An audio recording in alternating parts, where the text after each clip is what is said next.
Iga, Honorable Karim Masawa, and myself. The first part is introduction. The processing by Parliament of the 2024-25 annual budget has been the most chaotic in Uganda's recorded history. At every stage, Minister of Finance, Honorable Matia Kasaija, has presented different and contradictory figures. In the budget framework paper, the first official budget document to Parliament in December last year, two ceilings, total budget figures, one of 52.722 trillion and another one of 54.587 trillion on page 342 were provided. When the Budget Committee drew the attention of Honorable Henry Musasizi, State Minister for Finance, to this illegality that offends Section 9 and Schedule 3 of the Public Finance Management Act, he reduced debt servicing budget by about 2 trillion to comply with the law. But this was just the beginning of the drama. When the real budget was presented on March 28, 2024, it was as if it had been prepared by juvenile senior 3 commerce students. The budget draft estimates of revenue and expenditure presented to Parliament totals 60.9 trillion. This is the budget that Parliament referred to the Budget Committee to process. The Appropriation Bill 2024 that accompanied the budget estimates under Section 13 of the Public Finance Management Act has a different figure. Honorable Musasizi told the Budget Committee when he appeared that actually total budget was now 58 trillion, as it was captured in the Appropriation Bill. He said the budget estimates, those huge books that the chair was referring to, he had presented to Parliament on March 28th had not been approved by Cabinet. That the 58.3 trillion he came waving was the real budget approved by Cabinet. In between, the Budget Committee also received a copy of an April 3rd, 2024 letter. Secretary to the Treasury, Mr. Ramadan Gobi, had written to all accounting officers revising Musasizi's 58 trillion budget further. Honorable Musasizi. Honorable Musasizi. Section 13(8) of the Public Finance Management Act states, the annual budget shall be based on sound analysis and forecast of macroeconomic development and fiscal prospects. Section 13(11)(c) requires the Minister of Finance and Secretary to the Treasury to accompany the budget with a statement attesting to the reliability and completeness of the information provided under this section, and conformity of the information to the Charter of Fiscal Responsibility. This and many other legal requirements have not been complied with. The question, is it old age or absolute incompetence? Madam Speaker and honorable members, Article 155 of the Constitution and Section 13 of the Public Finance Management Act require the President to prepare and present to Parliament the next financial year's budget. His Excellency Yoweri Museveni Kaguta Tibuhaburwa will celebrate his 80th birthday on September 15th. Honorable Ssemujju. Honorable Ssemujju. Honorable Ssemujju. Ssemujju. We are looking at a national budget. And when we look at the national budget, let's not go personal. And being old is not sickness. Age is just a number. So I don't see why you'd really... Madam Speaker, you have very good reasons. I've read your report. You have very good reasons in your minority report. But don't spoil it with bringing, because Museveni is not going anywhere.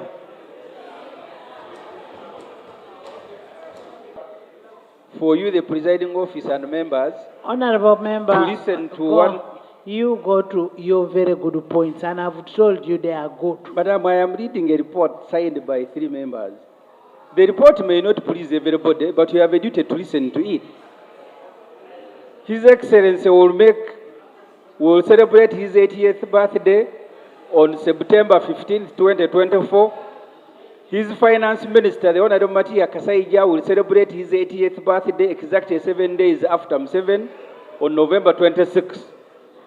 The two have a combined age of 160. It is understandable why 79-year-old Kasaija, assigned by 79-year-old Museveni to prepare and present the budget, abandoned the work. Please listen to 43-year-old Henry Musasizi Aliganyira. The Honorable Musasizi was born 1981, a year after Kasaija had been appointed Deputy Minister of Labour. Honorable Musasizi, the representative of the two old men, has at every stage and in every budget document presented different figures, different information, occasionally looking unsure of what he himself is trafficking to the National Assembly. None of the budget documents is signed by the Honorable Musasizi, yet he is the face of this whole budget process. The makers of Uganda's constitution in 1995, who assigned the president the responsibility of the budget formulation, I think didn't know that some fortune hunters will remove the age limit from the president. The formulation of the budget is by executive. The Constitution talks about the executive. Constitution says the president.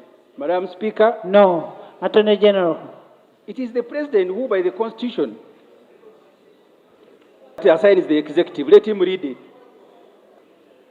The president shall cause to be prepared. It means, in plain English, that you will make someone else do it. Article 155. And exactly that's what I said when I was reading the report. That the 79-year-old president assigned 79-year-old Matia Kasaija. Isn't that what I said?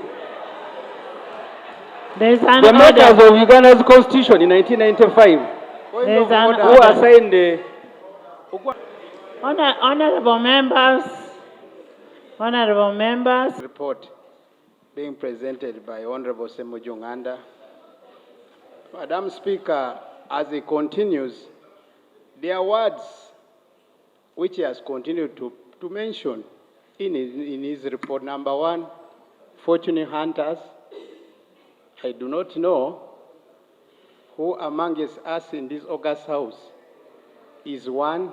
Number two, he has continued to talk about the age of the respectable senior citizens of this country, which, Madam Speaker, you clearly guided that the Honorable Member, Honorable Ssemujju Nganda, should attempt to respect the wisdom of the senior citizens of this country. Is Honorable Ssemujju in order to continue insinuating, demeaning, belittling the respectable senior citizens? Is he in order?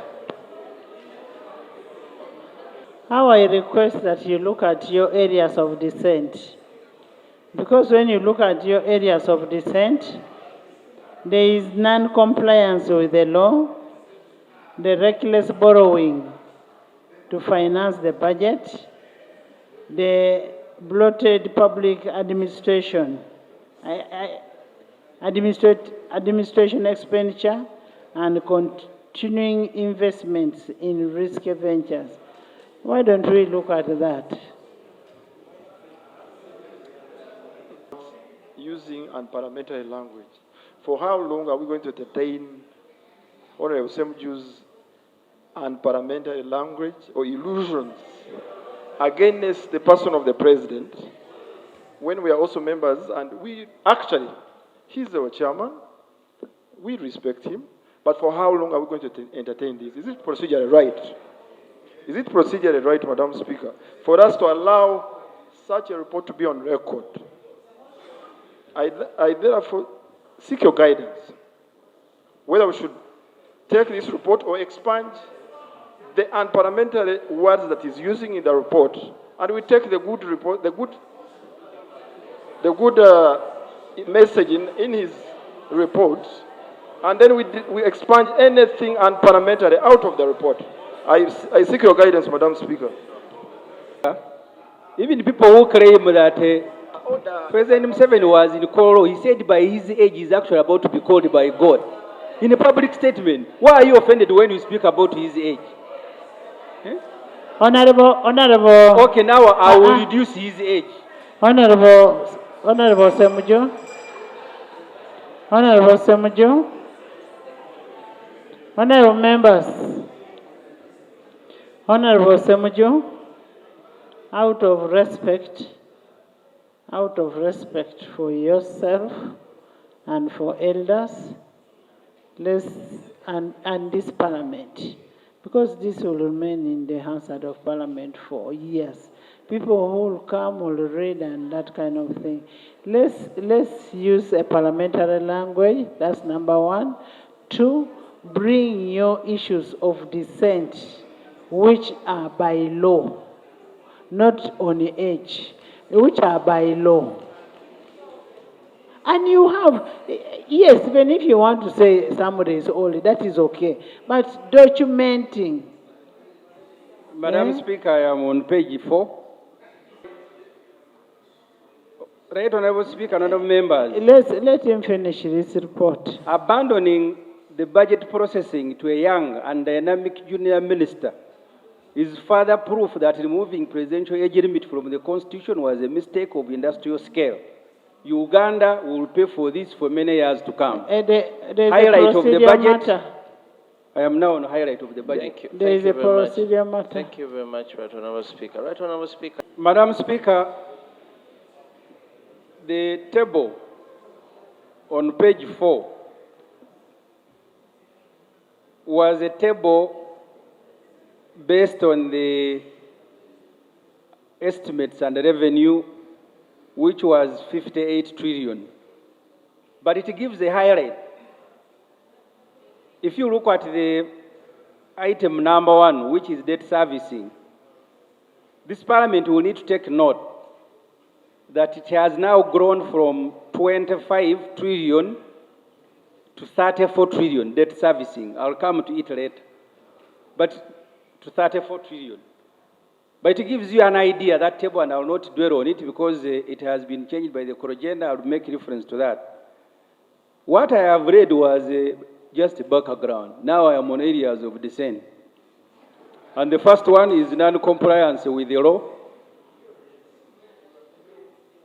Madam Speaker and honorable members, Parliament was presented with a 52.7 trillion total budget in the budget framework paper, which grew to 53 trillion in February after issuance of a second budget called circular. On March 28th, the minister tabled an appropriation bill with a total budget of 58.3 trillion. He also presented draft estimates totaling to 60 trillion. Today, May 16th, a Corogenda worth 13, actually when we told it was 14 trillion, was read on the floor of Parliament, revising the budget further to 72.130 trillion. These modifications prevented the MDAs from submitting detailed work plans, procurement plans, which in turn obstructed the Budget Committee's capacity to make well-informed financial decisions, contrary to Section 13 of the Public Finance Management Act. On March 28, 2024, in accordance with Section 1311 of the Public Finance Management Act, the Minister presented a statement to Parliament affirming to the reliability and completeness of the budget estimates for the fiscal year 2024-2025. Immediately after attesting to completeness and the reliability of the budget estimates, he promised to bring another core agenda at the conclusion of the budget process. This recurring practice of last-minute amendments not only contradicts the statutory requirement for the minister to provide accurate and comprehensive budgetary information, but also undermines the integrity of the budget process itself. Right Honorable Speaker, honorable members, the National Development Plan 3 is intended to guide efforts from the fiscal years 2020, 2021 to 2024-25. Although the midterm review of the NDP3 has shown a disappointing overall performance of just 17%, on page 1 of his statement attesting to the reliability and completeness of the budget estimates, the minister states that the upcoming 2024-2025 budget is based on the strategic direction of NDP4. Unless the minister confirms to this parliament that the fourth National Development Plan has been officially approved, his proposed budget does not comply with this legal requirement.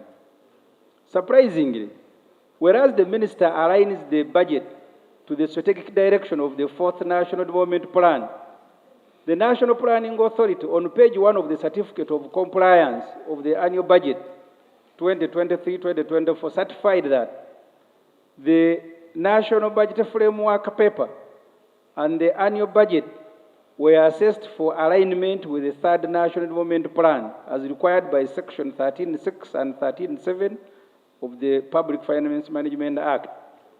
While the minister is aligning the budget with the strategic direction of fourth National Development Plan, the National Planning Authority certified on page 1 of the compliance certificate for the annual budget that both the National Development Framework paper for 2024-2025 and the annual budget were assessed for alignment with the third National Development Plan, not the fourth as the minister claims, as required under the sections.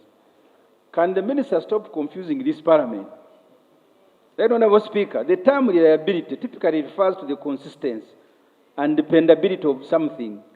Given the frequency with which the budget figures have been revised in such a short span, along with our previous experiences of supplementary budgets that exceed the bounds of the unavoidable and unforeseeable, the minister's proposals appear undependable. Furthermore, the presence of budget cuts, unfunded priorities, and financial improprieties renders the budget process merely a ritual. Right Honorable Speaker, the budget we are preparing to pass is program-based, yet it has been processed using a sector approach. The ministries, departments, and agencies presented their budgets following the old sector approach, as did the Parliamentary Budget Committee. This process does not comply with the law. Right Honorable Speaker, Section 13 of the Public Finance Management Act outlines a detailed checklist revised for reliable and complete budget estimates. What the minister presented and submitted on the floor of Parliament did not meet many of these legal requirements. The question before us is whether this Parliament should follow the minister's lead when it actually deviates from the law. I don't have to read every requirement. The committee outlined about 18. So they are outlined in that budget. You can see, I am now fearing even to say president. I don't know how you want me to refer to him. Revolutionary leader,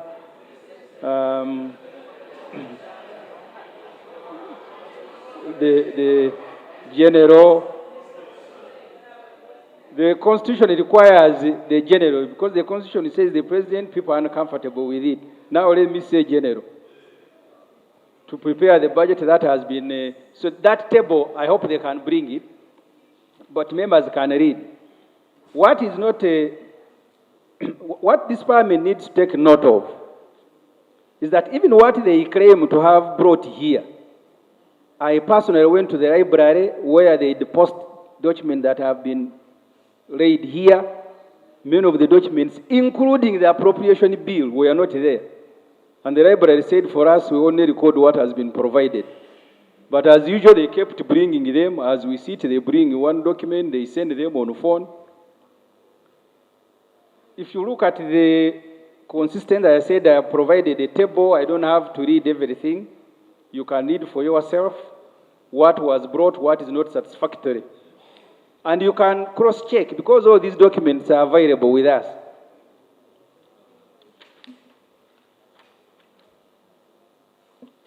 And Madam Speaker, if you allow me, I want to invite colleagues to always carry these documents when we are dealing with the budget. You remember last time we were complaining about accounting officers. A list is provided.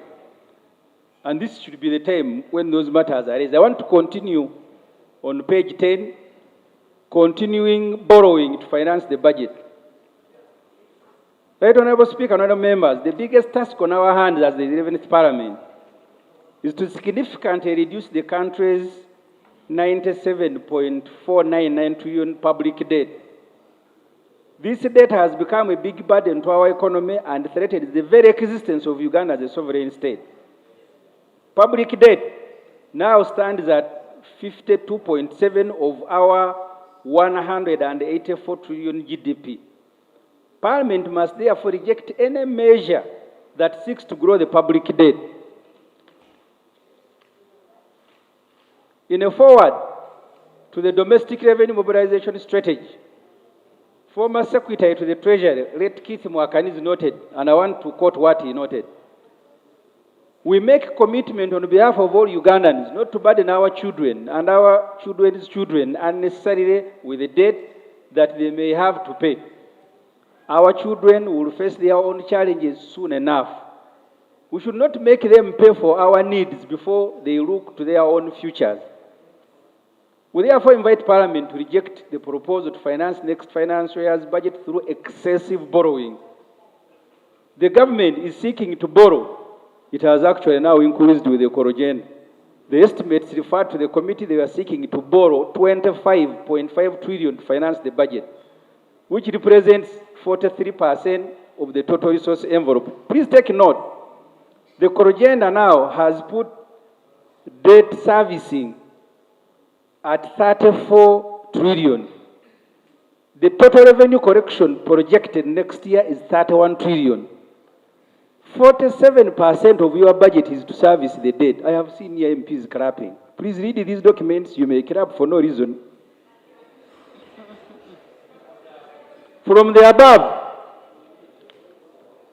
this is what was referred to us. It has been revised. You now need to read this all together with the corrogenda. From the above table, you can see that government intends to borrow 12 trillion, it is now 19 in the corrogenda for purposes of securities redemption. These are treasury bills and bonds that will mature in the course of the year. This is what the Honorable Musasizi and his technical people call debt rollover. It simply means borrowing to pay debt. So you have a budget where you go to borrow and pay debt. On this, we have no option because we have already been committed as a country by the reckless government of General Yoweri Tibuhaburwa. What we are asking you is to reject further borrowing. You need now, the figure has been revised by the corrogenda. It is no longer 4.2. Even domestic financing is also not 9.2. It has grown.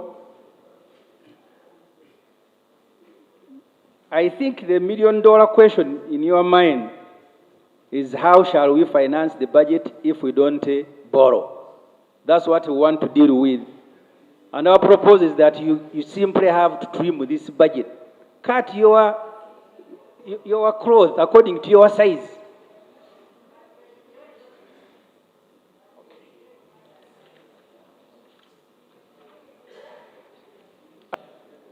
I want to straight away go to the table I have provided. If you look at the 58 trillion and you remove the borrowing, it was coming to that. But let's go to the table. Where do we get the money to finance the budget if we don't borrow? Look at these items. All this money has been provided in the budget. You have money for advertising and public relations, 91 billion. Workshops, meetings and seminars, 171 billion. Staff training, 217 billion. Official ceremonies and state functions, 36 billion. Books, periodicals, and newspapers, 85 billion. Welfare and entertainment, 137 billion. Special meals and drinks, 300 billion. Printing, stationery, photocopying, and binding, 125. Rent to private entities, 161 billion. Rent to other government entities, 18 billion. Beddings, clothing, footwear, and related services, 134 billion.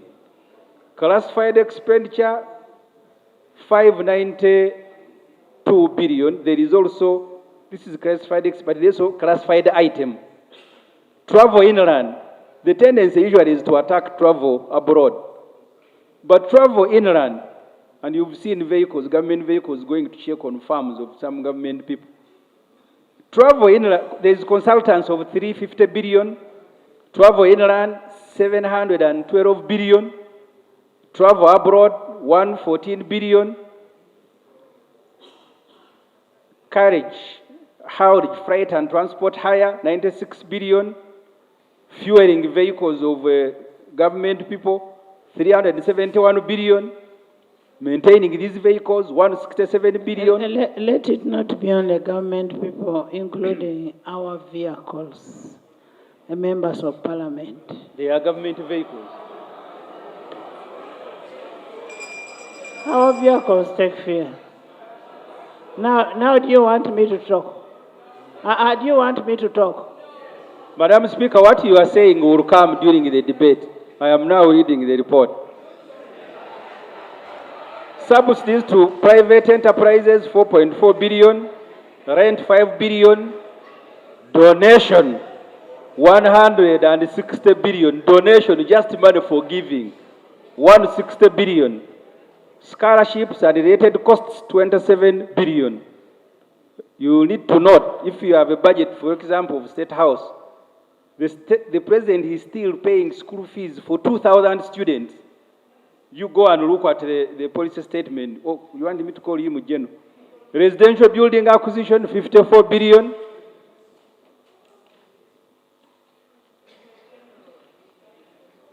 Non-residential building acquisition, 897 billion. Heavy vehicle acquisition, 83 billion. Light vehicles acquisition, 105 billion. Furniture and fittings, 46 billion. Non-residential building improvement, 122 billion. Residential buildings improvement, 90 billion. If you total all this, it comes to 5.4 trillion. We are here wasting time looking for 300 billion in taxes. I invite you members to look at these figures. They are in the budget if you look at the estimates. I now go to the wage bill. The country has hit, and that is before the core agenda, 7.5 trillion, representing 12% of the total budget. The wage bill is the second item in the budget to take a lot of money after debt servicing.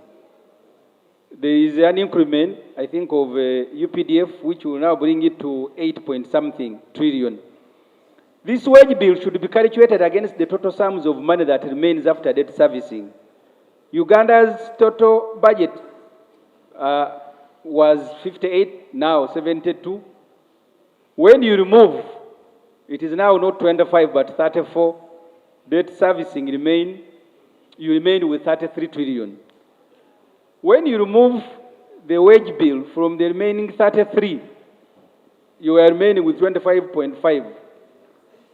And then you have to remove facilitation, the one we have dealt with above, fuel, you remain with 20 trillion.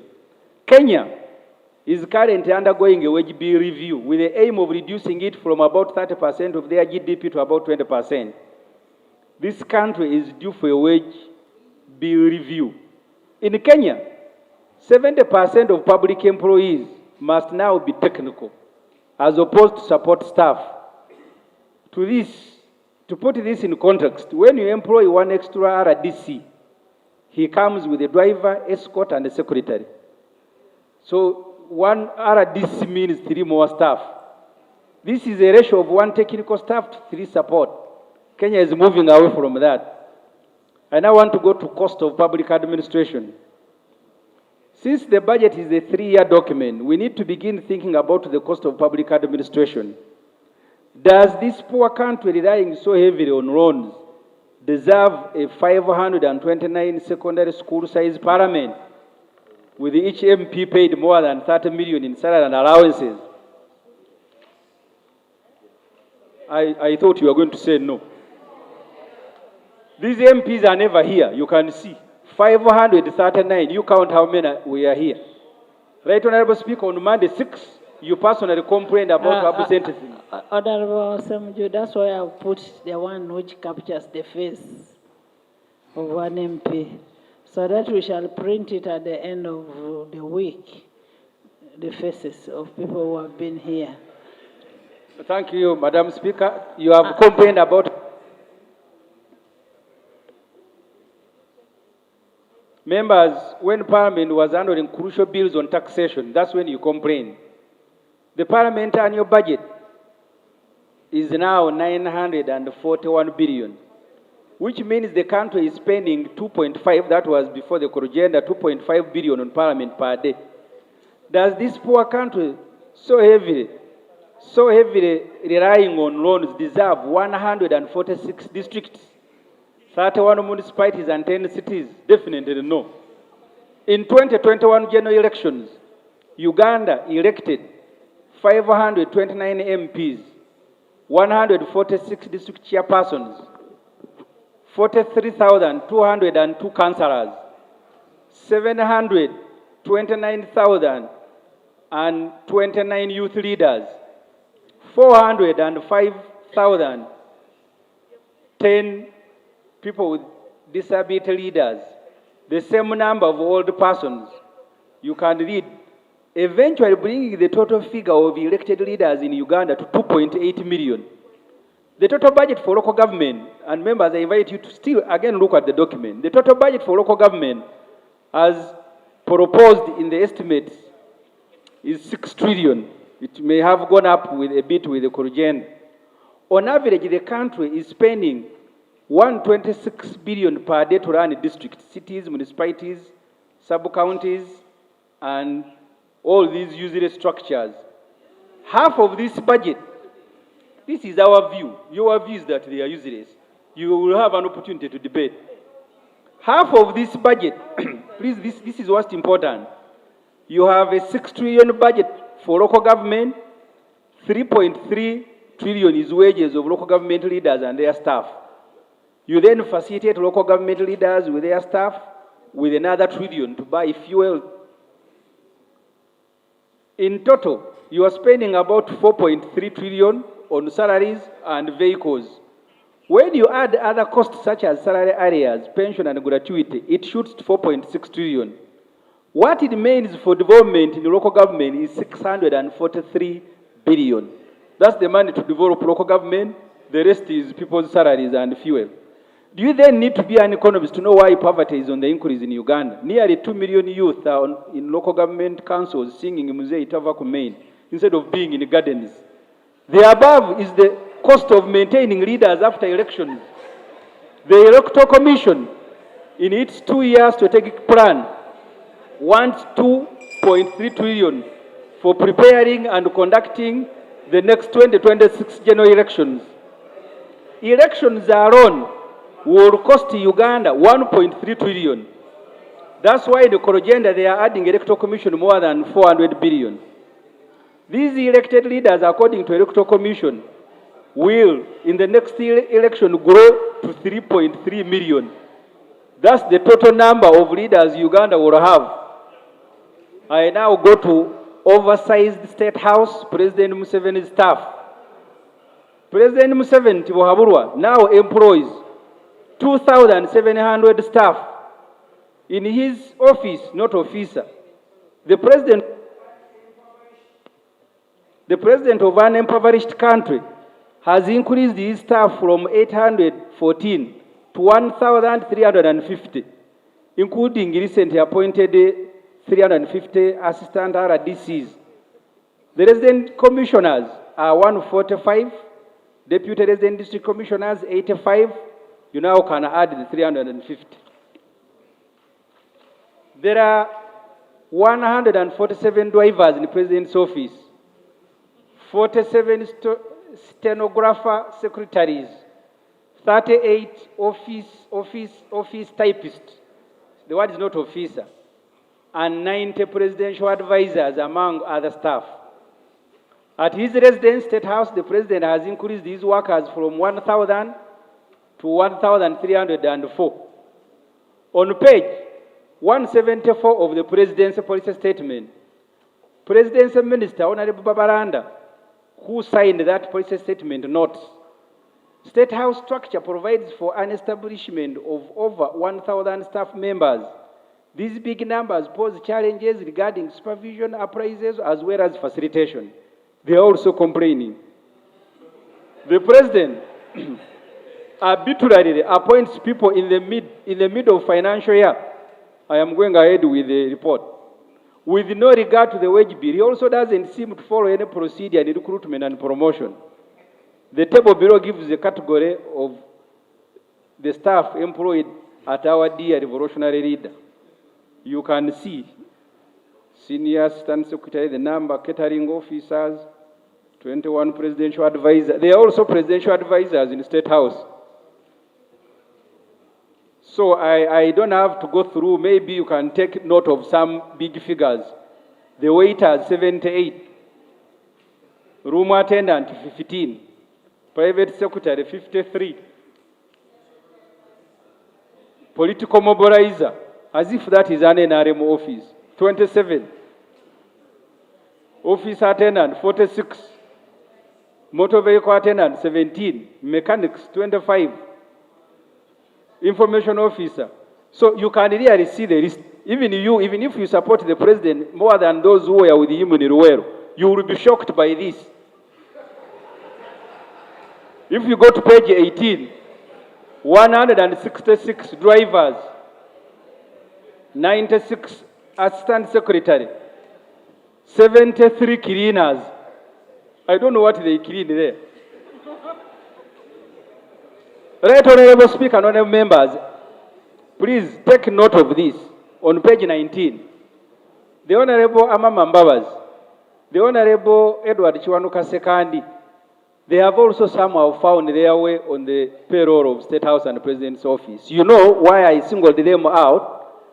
They are beneficiary.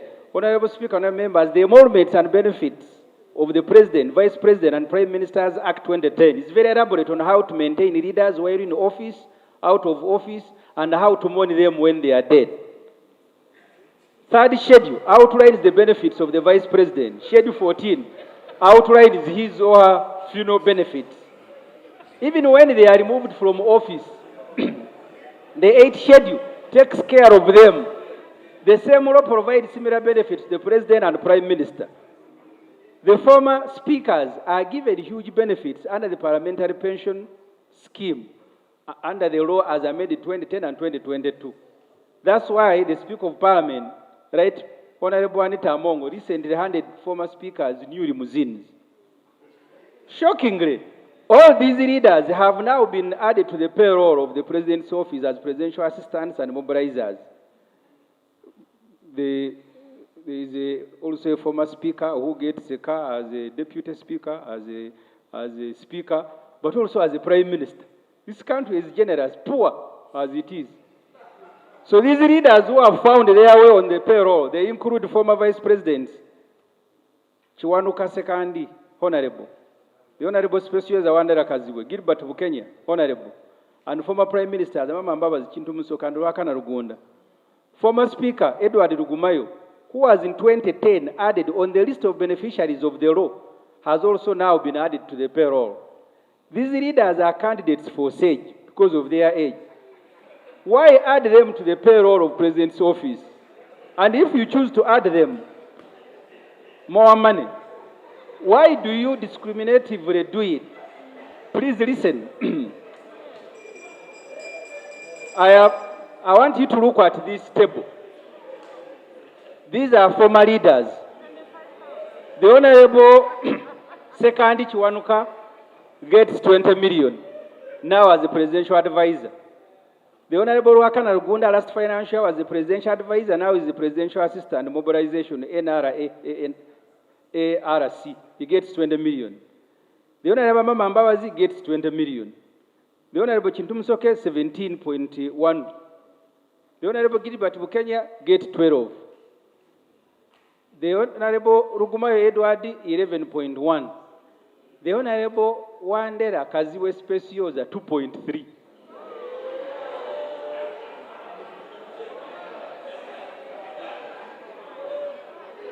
Please, you can, the good thing, the chair of the Committee on Presidential is here. These are not my figures.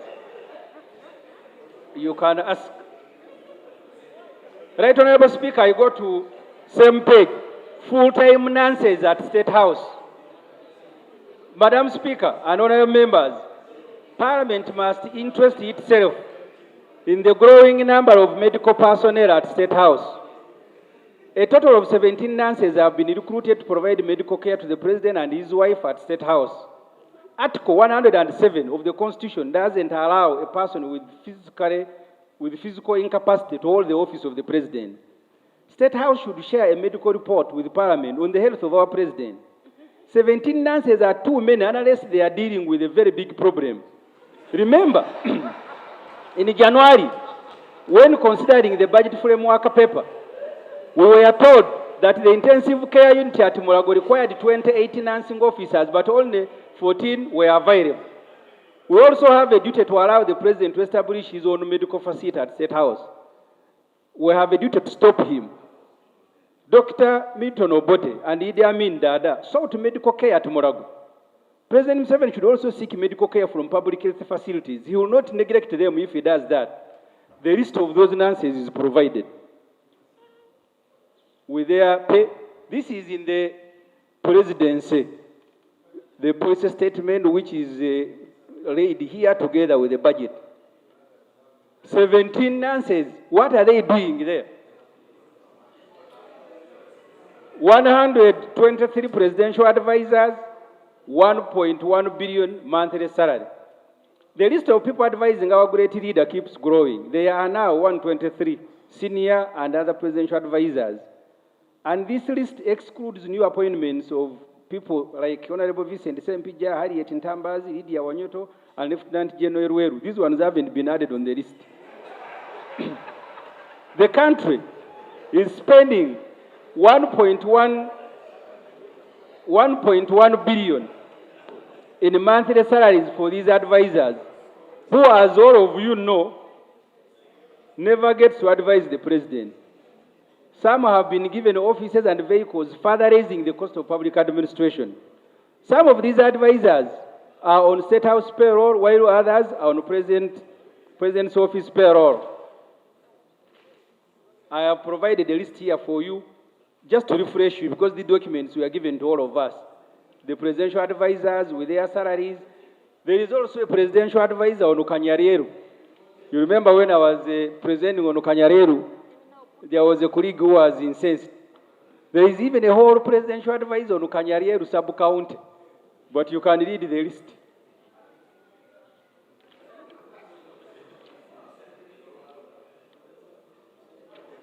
So, Madam Speaker, I skip those pages of the presidential advisors. You can see the titles and their work is very interesting. Please take note to read them. I go to President Museveni increases Kusasira salary to 6 million. Implementers of the President's payroll have the greatest of the difficulties. People of higher qualifications are paid less compared to those with no qualifications at all. Musicians, BAM exhibitors have all been drafted onto State House and President's office payroll. Musician Catherine Kusasira, who was recruited as an NRM campaign agent and later appointed special presidential assistant for political affairs, has within a year had her monthly salary almost tripled. Her designation, like many of other President Museveni's employees, has changed to senior presidential assistant for underprivileged youth. If you look at the payroll of last year, she was getting 2.5. She got an accelerated increment. She now earns 6 million. Her final number is given there. I have provided a column here to show where there is supposed to be academic qualification, they are putting in any numbers.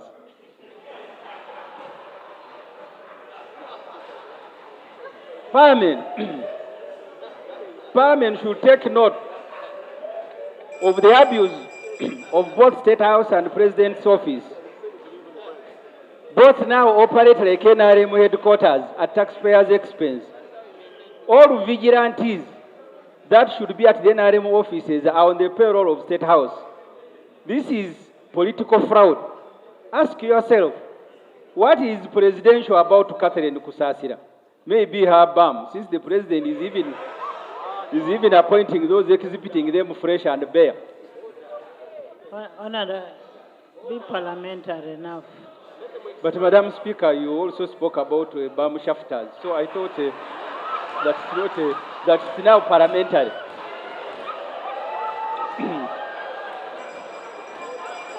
Madam Speaker. Honourable, I had a reason why he said that. I had a reason. I am sorry, Madam Speaker. Can I go to the Point of order, Madam Speaker. No, can you withdraw that?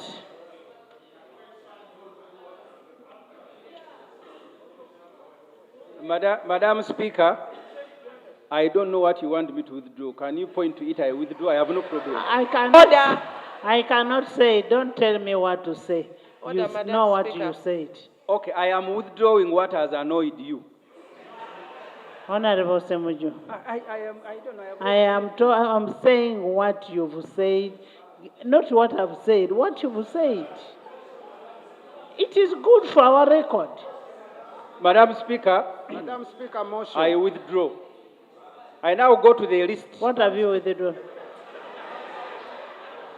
I can repeat. I have a sentence here that speaks about an RDC recently appointed after exhibiting his bum. I withdraw that statement. Madam Speaker, there is a list here of NRA mobilizers who are on State House President's Office payroll. That list is provided, you can read.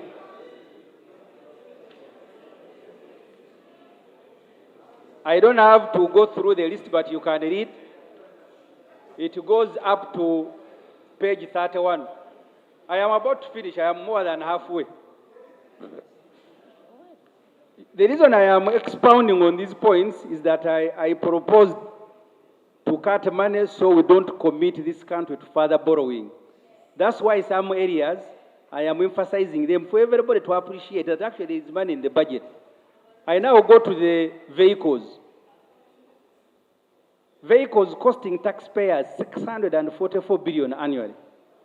One of the items whose funds are I am proposing for reallocation is provision of transport to various public and civil servants. In the budget, if you look at the aggregated items, volume 11 of the estimates and expenditure, we will spend 644 billion on vehicles. How? 105 billion will be on acquisition of new vehicles, 167 will be on maintaining vehicles, 371 billion will be on fueling them. When you total, you come to 674. I will now try to run very quickly. Madam Speaker, I now go towards the end of page 31. I will skip some of these. You need to look at some of the presidential advisors who are also given vehicles. They have already gotten as speakers, as former vice presidents, but they also have vehicles. The type of vehicles and the number plates are provided. That is page 32. The president himself, in his office and his residence, he has 838 vehicles.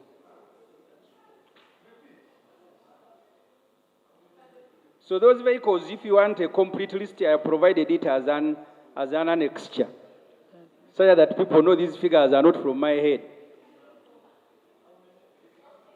You remember, Right Honorable Speaker, and I am now on page 33, I brought here a motion to reduce on the government fleet. The Honorable Muruli Mukasa, Minister for Public Service, asked for consultation. I went actually met him. He later told me that he doesn't know how many vehicles are in government hands, that they are still doing a head counting of vehicles. That's what he said. I go to 160 billion for donation. The NRM government has budgeted for 160 billion for donation in the budget. More than half of this money is under the residence of our great leader, who will spend 77 billion on community outreach program under the vote of item description donation. Also at his residence, he has another 57 billion to what is termed as presidential initiatives, bringing total donation to 136 under the presidency. I may not want to, I am on page 33, the last two paragraphs. The President General also has another 4.2 billion under his office for donation. He is followed by Public Relations Department of Parliament, 4.9 billion for donation. The Office of the Prime Minister, the Honorable Robin Anabanja, has 3.7 billion for donation. The Speaker of Parliament has 2.4 billion for donation. The Deputy Speaker of Parliament has 1.8 billion for donation. The NRM Whip, Honorable Obua Dennis, has 1.8 billion for donation. I am providing a full list here, as is in the budget. And, So you can read and honorable members, I will also compile a list of all of you whom have donated to your constituencies. All of you. Yes. Yes. So I now, Because you cannot talk about a donation, you are the beneficiaries, but the donation, and you're talking. You are the beneficiaries. Yes. Order. Madam,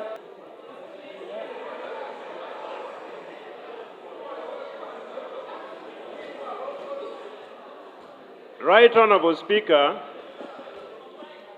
Yes, I want I a person beg. whom have not donated and have supported to stand. Even you, Lee. Gosh.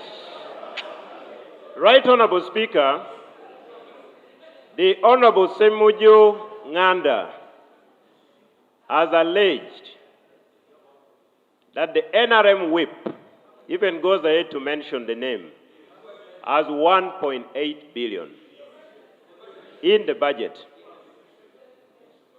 I beg one to challenge you to adduce evidence, because, Right Honorable Speaker, the budget is an open book. And if he does not do that, at the end of his submission, I will request you to allow me produce evidence.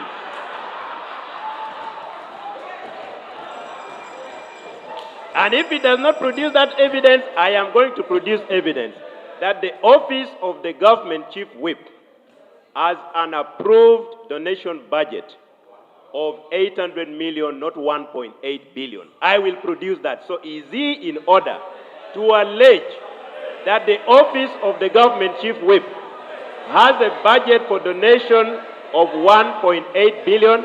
Is he in order? Is he in order? Honorable members, honorable members,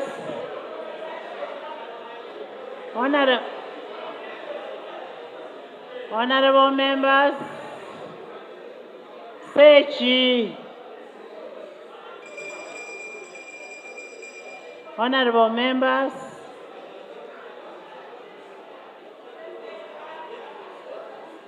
can I have silence? Can I have silence?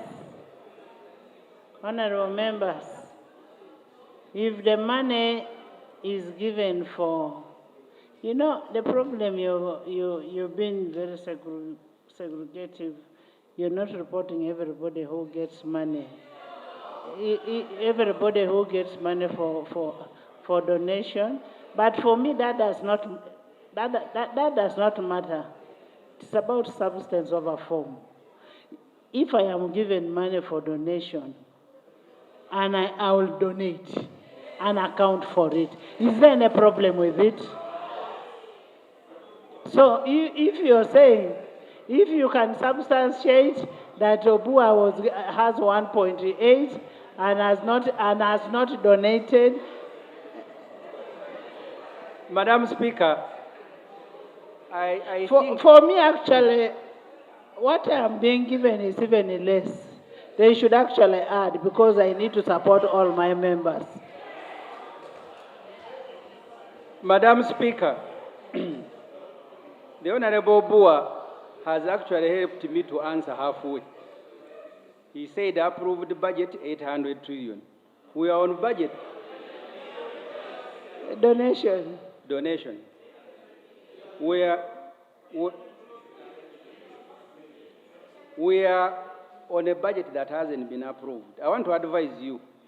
One of the things for which I thank Minister of Finance is that if you go to their website, they have aggregated figures of everything. So before you ask me to give you information, I'll give you the website. You will go and get this information. It is there. It is there, but if you want a physical, I also have books of estimates. I can carry them. I can ask my officers to bring books of estimates here, and I show you.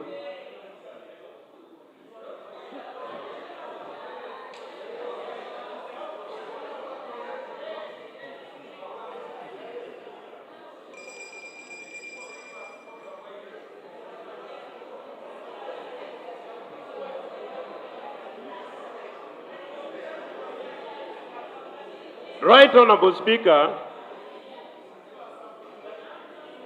based on documentary evidence presented today by the Honorable Ssemujju Nganda, I would wish to first of all state that today alone, using his own documents, he has lied this House twice, and I want to refer to the documents he presented and lay on table.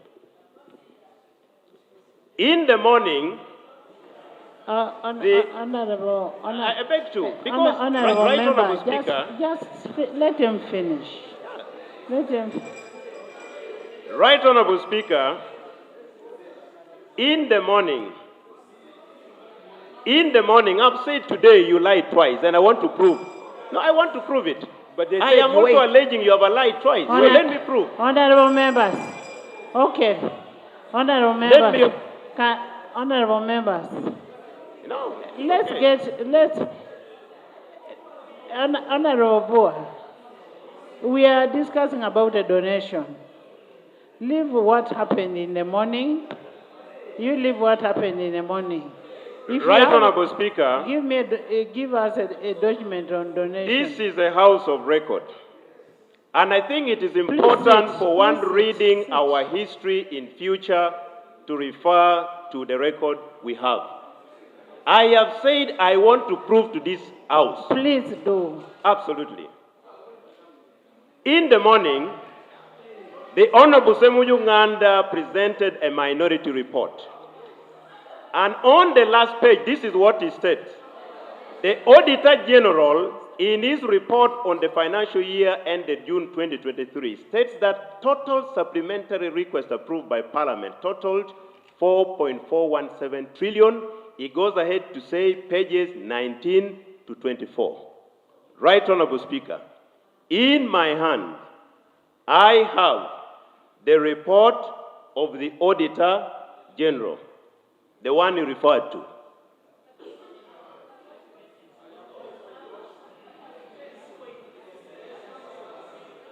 He refers to pages 19 to 20 to 24. Here is the report of the Auditor General for the financial year that ended June. For which institution? This is for finance. For finance. I beg to lay on table because what is stated in the morning does not exist in this report. And Right Honorable Speaker, allow me lay the report of the Auditor General he referred to on table. Permit me also to lay on table his minority report. Let's do. At the moment, he has alleged on page 33. First of all, I want to confirm that for those who have benefited from the donation budget, even Honorable Ssemujju Nganda was supported to support one of our former colleagues. I want to state that it is on record. Now, I want to now prove him wrong. Honorable members, Because he is alleging... Honorable members, listen. Honorable members, listen. Right, Honorable Speaker. Why don't you listen? He has alleged that the office of the NRM whip, first of all, there is no office of NRM whip, it is government chief whip. Madam Speaker, I have here two documents I beg to lay. One is the report of the Committee on Presidential Affairs on the ministerial policy statement, where the committee in its report is even recommending enhancement. Please, wait. I am providing information on record. Please. Is recommending enhancement of that particular budget to 1 billion. And Ssemujju in his report says, Honorable, 1.8. And I beg to lay this on table, Right Honorable Speaker, because this is the House of Record. The record must capture. Please do and remove. And this is the report of the Committee on Presidential Affairs. Honorable members, for me, our sectoral committee should actually enhance our donation because it is little. You go ahead. You go ahead. Right Honorable Speaker, I beg to lay this report of the Committee on Presidential Affairs. But you see, what is very important is when you get a donation, you first sit. When you get a donation, let that donation be given. Let people benefit out of that donation. That is what is important.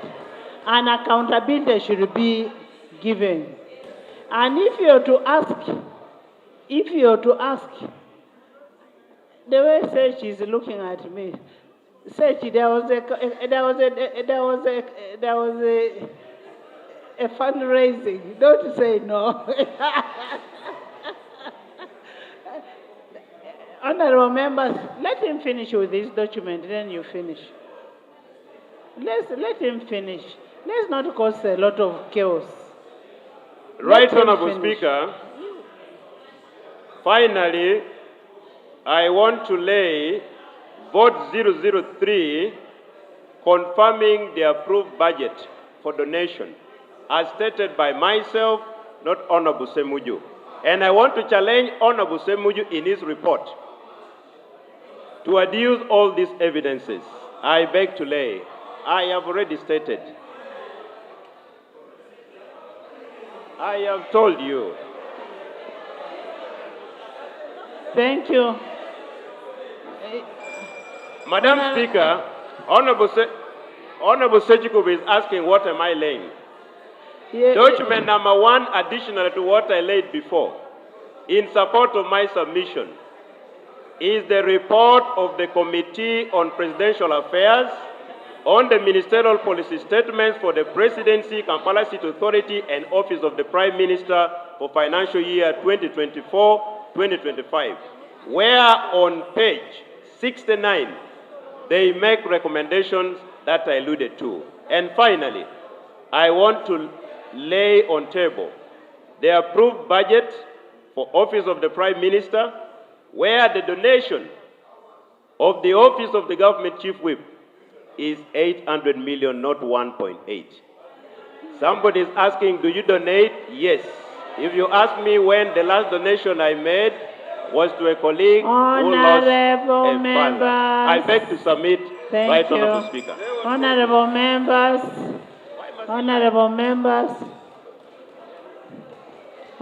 members, can you finish? Can you summarize and finish?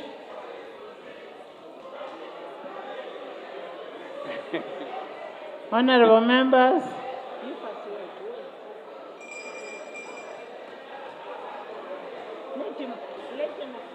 Madam Speaker, the the government chief whip raises very substantial issue,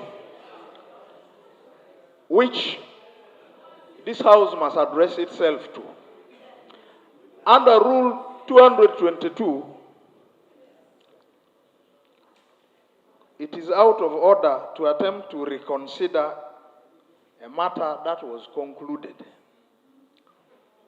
The chief government whip has raised a very important issue. He has gone ahead to lay documents which this House must address itself to and deliberate. Wouldn't it be procedural right that you either allow this to happen through a substantive motion which can be debated so that we get to the bottom of the truth? Because what Ssemujju has done is to try to lift the veil on the many things that have been happening here, and Ugandans must get to understand. Honorable members. In fact, for me, I want to know what is the criteria for these donations. Honorable members. Because we would want to benefit, and there is now no avenue for benefiting. So I would pray that you allow this matter to be moved through a substantive motion so that we debate it. Honorable members. Thank you. Honorable members. Honorable members. The document the government chief whip has given is for information. It is not. You finalize. Right, Honorable Speaker, I intend, and I'm putting government on notice and this parliament, right after the budget processes, I intend to present a legislation whose purpose will be to stop, especially the past leaders who are benefiting from every corner. You are a former vice president, you want money because you are a speaker, you are a deputy speaker, you are a presidential advisor. I intend to bring that legislation. I hope you will allow me and government will welcome it. No, I am now on page 36. I am about to finish. Honorable, a bulk of these are annexes. Honorable Ssemujju, that issue is already being handled by Attorney General. And I don't know when he is presenting, but we will allow you to do it if he doesn't do it. Right, Honorable Speaker and Honorable colleagues, a constitutional petition was filed against the Attorney General challenging that which you speak to. The fact of persons getting more than one emolument from the consolidated fund. Yes. And it is subject to, and we are working on it. So I could not say more because of sub judice, but it is in court.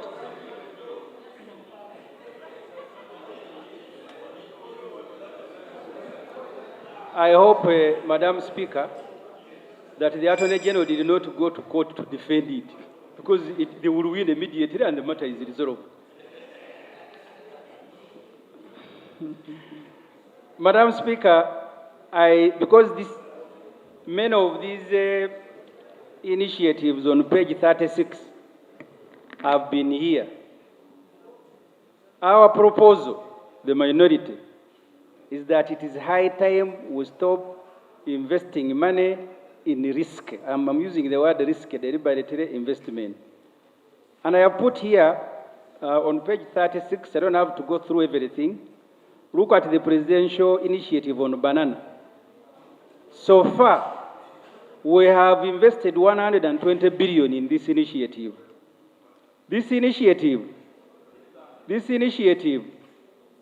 wanted 67 billion, but it had been allocated 16.7. Now, Ecorogenda has given it another 33.2 billion. This thing is called a presidential initiative on banana. So there is a table showing how much money we have been investing in. They have never exported, because they were supposed to export powdered banana. They have never exported even half a kilogram, but they continue getting money. On page 34, 37, we have investment in Chira Motors Corporation. We have so far invested in Chira Motors. Let me begin. Chira Motors was asking Chira 166 billion that they want to operationalize the ginger plant. They allocated 32 and they have a funding gap of 137. You remember by April 2023, we had invested 312 billion and they were supposed to have produced buses, but I don't know how many buses, I think maybe about 10. So we have invested 312 billion for these buses. Maybe they will become at the end of President Yoweri Museveni's administration.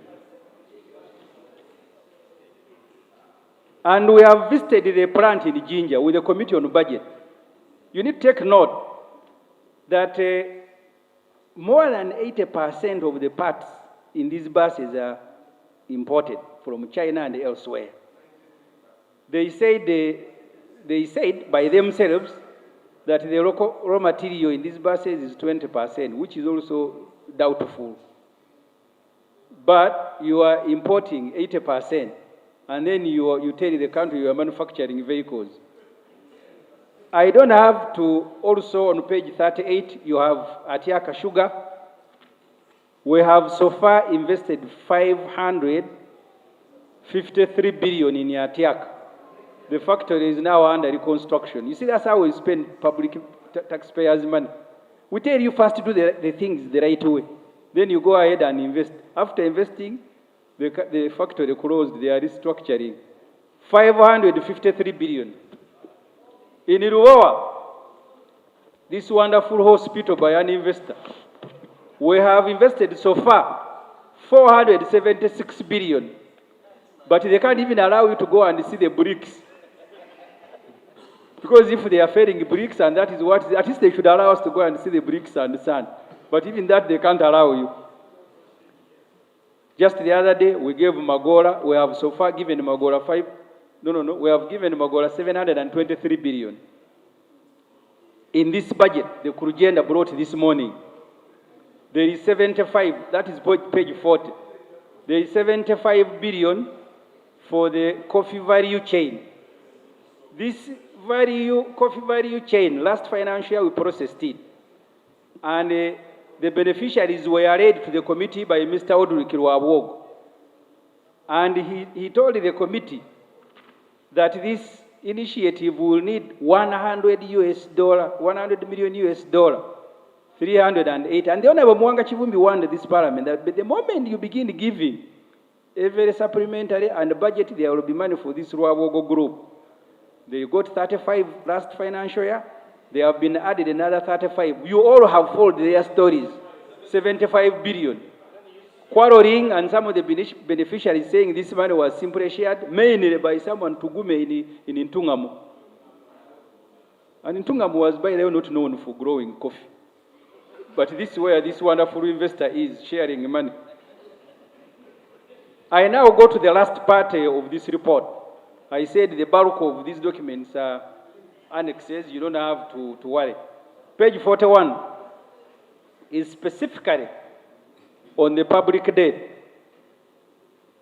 If you don't want to listen to the above proposals we have made on where we can pick money and finance the budget without excessively have to borrow, at least listen to the public debt figures.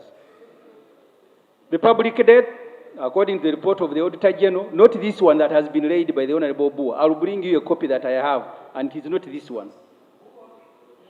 On page 25, I will bring this. All these documents are available. After here, Honorable Bua, I can even show you the website you print and aggregate for yourself. The only difference is that I can aggregate where others look at figures and don't interpret them. The public debt, according to the Auditor General, is now 97.49 trillion, which is 52% of Uganda's 184 trillion GDP. The International Monetary Fund has warned poor countries not to contract a debt above 50% of their GDP. It is unsustainable. And GDP simply means goods and services you are producing. So if you can't get money from these goods, please don't borrow. The money you realize from sale of these goods and services is what you are using to finance your budget and pay the debt. This in simple terms means taxes you collect from money that Ugandans make annually. That could be the reason Minister of Finance is suspiciously revising debt figures to 86.779 trillion, which is 46.9 trillion of GDP, to make it look sustainable.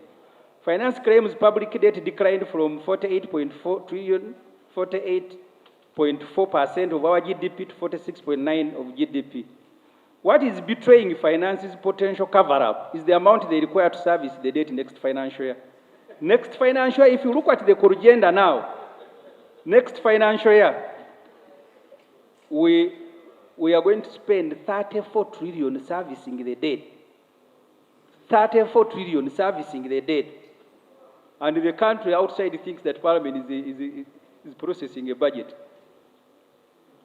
Finance under vote 130. Before the agenda, they were asking 25.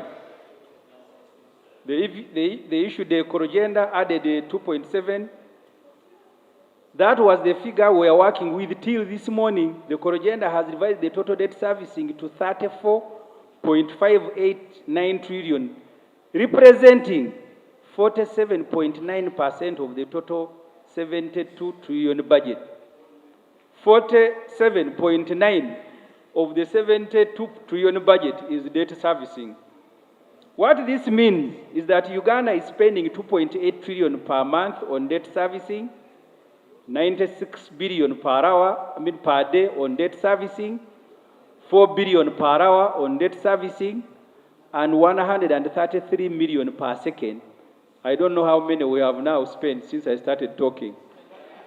Mind you, the revised tax correction projection for next financial year is 31 trillion. This simply means that all the taxes collected next financial year is not enough to service the debt. And realistically, Uganda Revenue Authority will not collect all the taxes as projected. Last financial year, 2022-2023, they collected 23.7 trillion. By the end of the third quarter, this financial year, in March, they had collected just about 20 trillion. Honorable Speaker and members, what this means is that the money you are collecting is spent on debt servicing. That's why broken roads cannot be repaired. Broken bridges cannot be repaired. No drugs in a hospital. We are in a crisis, and we must behave like a country in a financial crisis. If our revolutionary leader was the manager of a company, he would have been fired for non-performance long ago. External debt, foreign debt burden. While in principle we are not opposed to borrowing to finance the country's development agenda, we reject mortgaging the country through reckless borrowing. Reckless borrowing is eroding our sovereignty as a nation. It is also imposing a huge burden on our children and grandchildren because some of these debts will mature when either we are dead or no longer in service. Uganda's external debt stock, according to Auditor General, the external debt stock is 52.8 trillion. Our annual external debt servicing, 3.2, according to the estimates. Now it has been revised. Of which 1.9 trillion is in interest, foreign debt. About 12 trillion, 23% of this is from China. This money includes commitment fees on undisbursed loans.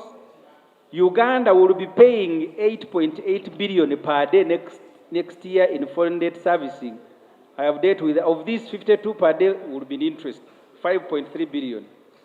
I want you also to take note, page 40, as I vacate page 42. Chinese loans. China is collecting 1.1 billion from Uganda daily in debt payment, of which 358 million is daily interest. Annually, China is collecting about 412 billion. And this is on page 8 of the report on public debt, March 2023, that the minister brought here.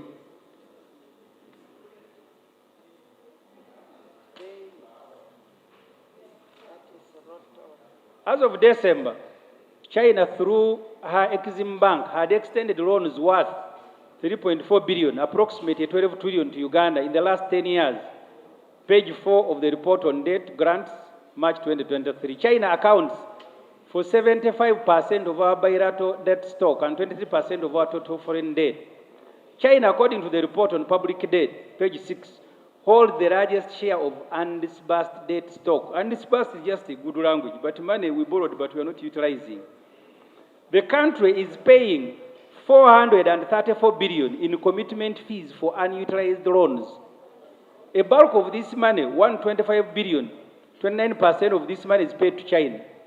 Chinese loans are expensive, many of them at 2% interest compared to other lenders like IMF and World Bank. I have summarized for you here money that China has given us in the last 10 years. Domestic debt, I'm trying to summarize. I don't know, members can read domestic debt. Let me also draw your attention on page 44 on what government calls domestic borrowing. You need to take note that the country should be concerned with Uganda's financial sector. At the moment, there are 25 licensed commercial banks, but only 4 Centenary, Finance, Trust, Housing Finance, and Post Bank are locally owned. The rest of the commercial banks are foreign owned. What Minister of Finance presents here as domestic borrowing is actually foreign debt because commercial banks in which these loans are obtained from are owned by foreign people. The NRM regime committed a big financial crime when it sold Uganda Commercial Bank and closed Greenland and Comparative Banks. The list of these banks is here. So when they tell you that you are going to borrow from local markets, they're actually borrowing from foreign banks. They are the ones who are taking over 10 trillion in interest every year. Foreign owned. I want to go to page 45. And this page, I will not stay on it longer because you have been provided with a report that show the money that we have borrowed. We have the NRM regime borrows money it cannot utilize, making the country pay exorbitant commitment fees. The Minister of Finance report. NRM regime, is it government or NRM? No. I need a guidance from Attorney General. Thank you, Right Honorable Speaker. This money that we are discussing here is borrowed by government with the participation of this August House. So it's not borrowed, it's borrowed by this government which is led by the NRM party. So, Madam Speaker, I will just show you, Minister of Finance says undisbursed loans, money we have borrowed and not utilizing, is now 18.7 trillion. Honorable members, please don't go. We need you here. I am summarizing, Madam Speaker. So we have borrowed to the tune of 18, and I want to thank the Honorable Musasi and the Minister of Finance. They are very good at providing information. 18.7 trillion borrowed, not utilized. And they have brought a budget here. They say they want to continue borrowing. Even most of the things that members you are saying, and they provided a report. This information is not from me. It is actually from Honorable Musasi and his team. If you look at, I will go to page 46. There is money for roads.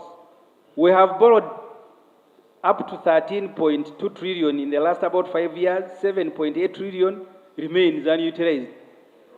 The roads are bad, but you have 7.8 trillion, which is seated there. And thank you for giving us this information. And the roads that are supposed to benefit are here. They were reading roads here and you are clapping. Read this list of roads whose money has been borrowed, but it remains unutilized, all provided by Honorable Musasi. They are here. I don't want to read. The list is too long. You can look at it. No, I am not tired, but this information, you already have it. I have only aggregated it for you. The information is there, right? So the list is there, Honorable Sechkubu. When you go to the education and health sector, there is a list of money we have borrowed for our education and health sector. but it also remains unutilized. That list is there, the institutions that are supposed to be benefiting. Money borrowed, not utilized. Reason, if you read the report of the Auditor General, they first borrow, like they did with Ginger Expressway, as the Speaker was noting. We have already borrowed money for Ginger Expressway. They are looking for money to compensate for the passage. This is the NRM style of doing stuff. You go to other sectors, regional development on page 53. You go to energy development, money borrowed for energy sector, not utilized. Yet they come here and bring more loans. You go to page 55, natural resources, towards the end of the page, money borrowed, not utilized. Up to page 57, and I am concluding now. Madam Speaker, finally, domestic areas. Domestic areas, the total, according to the Auditor General, on page 58, which is the last point I make, the total is 10.8 trillion in domestic areas. But the Honorable Musasizi, my friend, has provided only 200 billion. It will take, the Honorable Musasizi is 42. It will take another 42 years to clear the domestic debt. If we provide 200 billion, yet the total amount outstanding is 10.8 trillion. Honorable members, the 59, you have colleagues who have signed this report. Because I knew there will be people who will be angry with this information, I have also provided annexes. You can look at the staff of the president, including those, Speaker told me to withdraw the word, the recently appointed RDC for Gomba. They are also on this list. So this list is also provided in other booklets. I want to thank you, honorable members, for listening to me and ask you to consider this information as you appropriate for next financial year. Thank you very much. Thank you, members. You've heard the report, and had to go for supply. We had to go for supply, but before we go for supply, Attorney General was to give us information on Ginger Kampala Express Highway. Right, Honorable Speaker, I provided all the information that was. The road is fully funded. The parent company, the country guarantee has been provided. They are starting the procurement. That is what I have got. The issue of compensation of PAPs is taken care of in the development budget of both Works and UNRWA. The funds that in are this provided financial in year? this financial, they are there. Clarification? But any more information can be obtained from Ministry of Works. Acceptable by international financial institution must be laid here. I would like to know when you laid that guarantee here. Provided here shows that under the Ginger Expressway, on 13 September 2021, that's the date of borrowing, and the total borrowed so far for this road is $229 million, and so far utilized is 0.1%. So this is the information that I wanted to give the House. The money has been borrowed, and I guess it is available. We only need to do our part as government. But you know, that's why we're saying the projects are not taking place, and we are paying a lot of interest. We are paying a lot of interest for these monies, so it is better we start on these projects. AG. Actually, the loan was borrowed in 2020. Right, Honorable Speaker, maybe, honorable colleagues, we need to appreciate what happened, what the law requires. There is not much you can do under our legal framework before you have identified the funds. So for us to start even a procurement process, the funds must be provided. However, we could come here and, like members are saying, and we make an amendment to say we can start the procurement without funds, complete the procurement, and probably not sign the contract. The problem with that is that when a person participates in the procurement, they are spending in this process. So, but I hear you, Right Honorable Speaker, we can sit down and write something for the committee to consider. We will need to amend the law to allow us to do certain things before we identify the funding. That on general information. The information is to finance Kitigum Kidepo Road. The contract was signed, the contractor was procured before we even got the loan approved here. How was that? I have the evidence, I can lay it here. But I have the evidence that was contracted before this loan. I have the evidence and I'm ready to lay it. And I want to follow up with what Honorable Kanya says. Under our rules, Rule 175, it talks about the functions of Committee of National Economy. We are supposed to examine any guarantees you sign on behalf of the people of Uganda before actually you go and execute them. So when you talk of guarantees being executed on our behalf, I don't know how you do it and where those mandates you get them from without our involvement.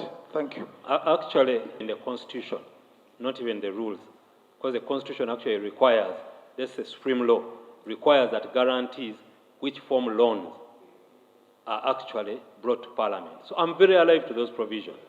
And the document we sign is not one that is required to do that. But procedure from... You presented a question that is binding, and we know the procedure we go through in order to approve those matters. But what we have before now is a report from the Budget Committee. It is 20 minutes to 10.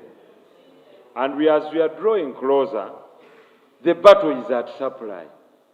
We've had the reasoning from the... Honorable members, I am going to interrupt financial year 2024-2025 in accordance to Rule 149.3 of the Rules of Procedure be adopted by this Honorable House. Those in favor say on the contrary, nay.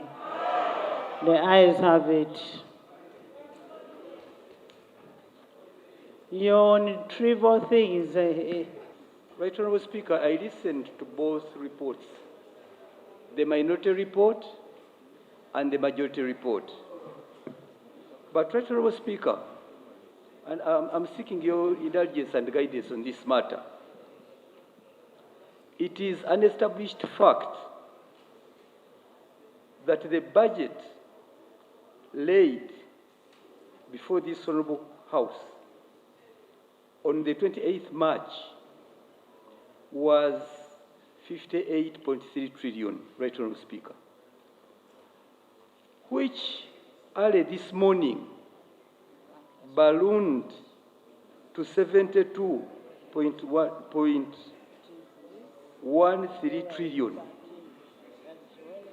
And Right Honorable Speaker, our rules are clear on how we process the budget, from the budget framework paper through the ministerial policy statement, where all these sectoral budget estimates are sent to the various committees for processing. I'm a member of the Defense and Internal Affairs Committee, Right Honorable Speaker. How are we and this Parliament going to process the inconsistency?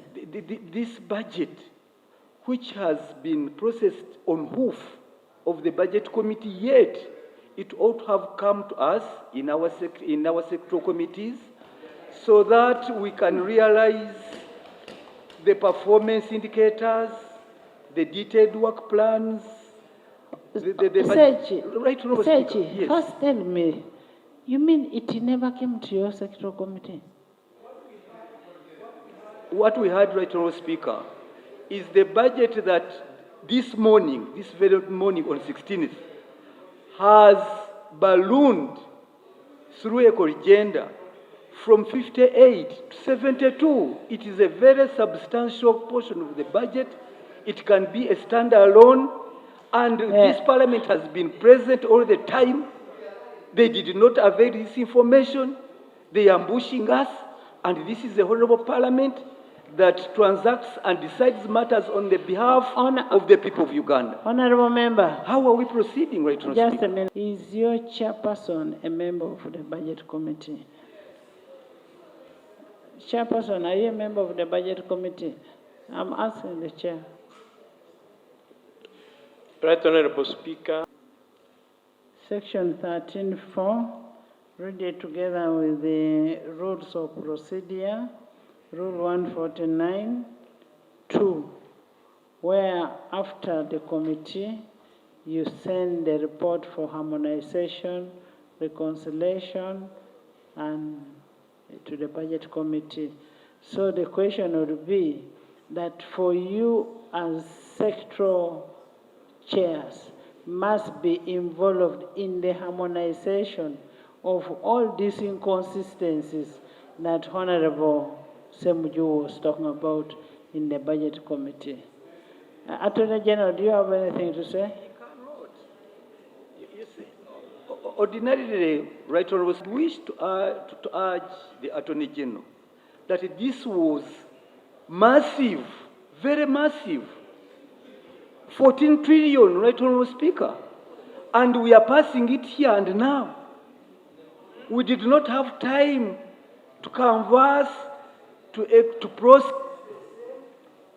We have not had time, and we are now passing a budget on behalf of the people of Uganda, an addition of 14 trillion by ambush. We are passing this budget by ambush. We have not scrutinized it. We have not done all this. Madam Speaker, read the Public Finance Act and read the Constitution. We operate a committee system. All sectoral committees presented their report here. And I'm standing because I want members to appreciate something. When sectoral committees presented report, we made recommendation of underfunding because we are operating a budget of 58 trillion. The recommendation of all sectoral committee added ballooned the budget of 100 trillion.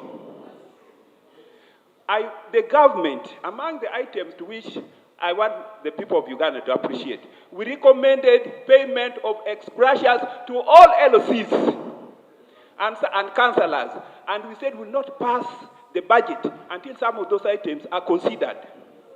So part of the items, so the Minister of Finance picked the recommendation of the sectoral committees, went and sat in cabinet, and came up with a corrigenda to consider our request. And one of the items, ex-gracias for my LOC3s, councillors in Toro County North. How do I stand here, Madam Speaker, to say the government of Uganda has done bad to provide money for ex-gracias for LOC3s, Madam Speaker? Appreciate Honorable Kanya. Honorable members, by the way, you will be counted. I'd like to appreciate the submission made by the Honorable Kanya.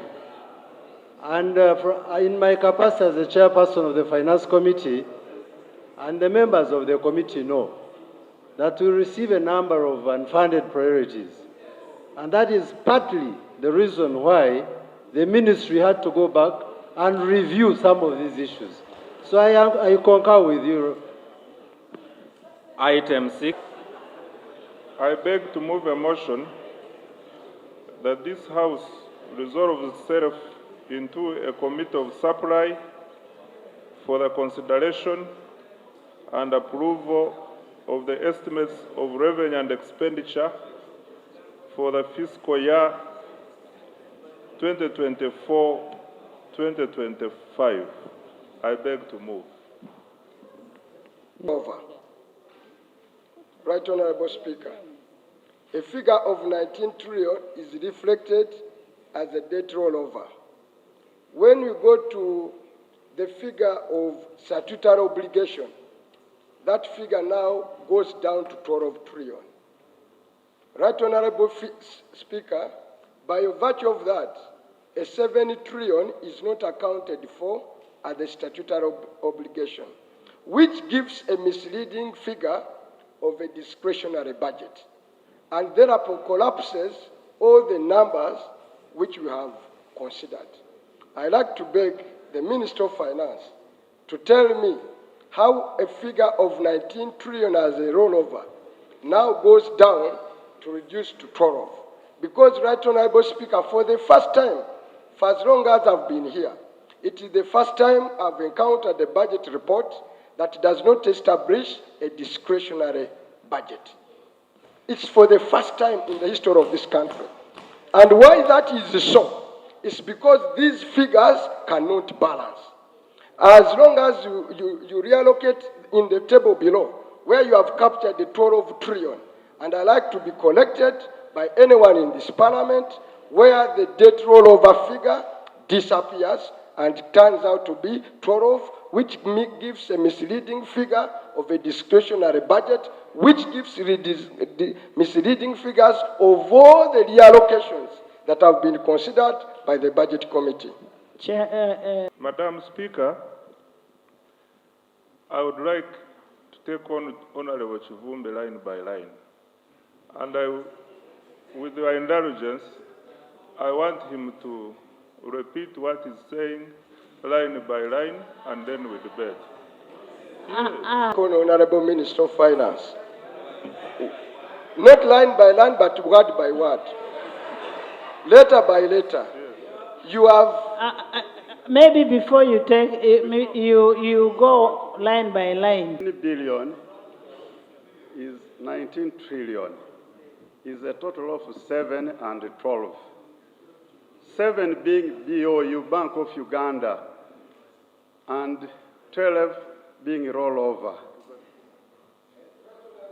That is still... It's not misleading unless you demonstrate how misleading it is. Let Honorable Speaker, the figure of 9 trillion, which is Bank of Uganda, is reflected. Is reflected as a standard what? No, 9, I've seen 9. 9 trillion as a repayment is reflected as a standalone. And even in the... Information.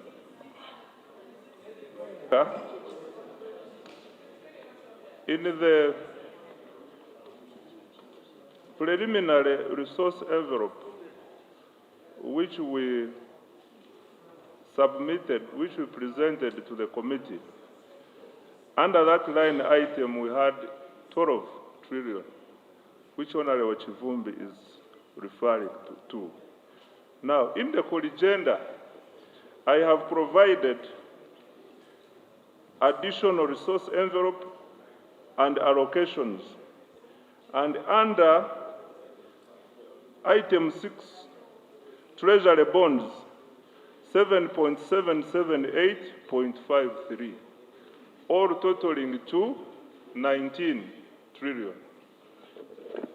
Yes, Right Honorable Speaker, I get the... Right Honorable Speaker, in determining a discretionary budget, we take a total of the debt rollover, because that money is not a variable for expenditure. It is statutory. Now, whether it is in Vote 130 under Treasury Operations or in whatever other vote, that figure of 19 should be reflected as the total debt rollover and minused from the 72, and which you did not do. Therefore, the allocations below on sector, which are based on that other figure, are misleading.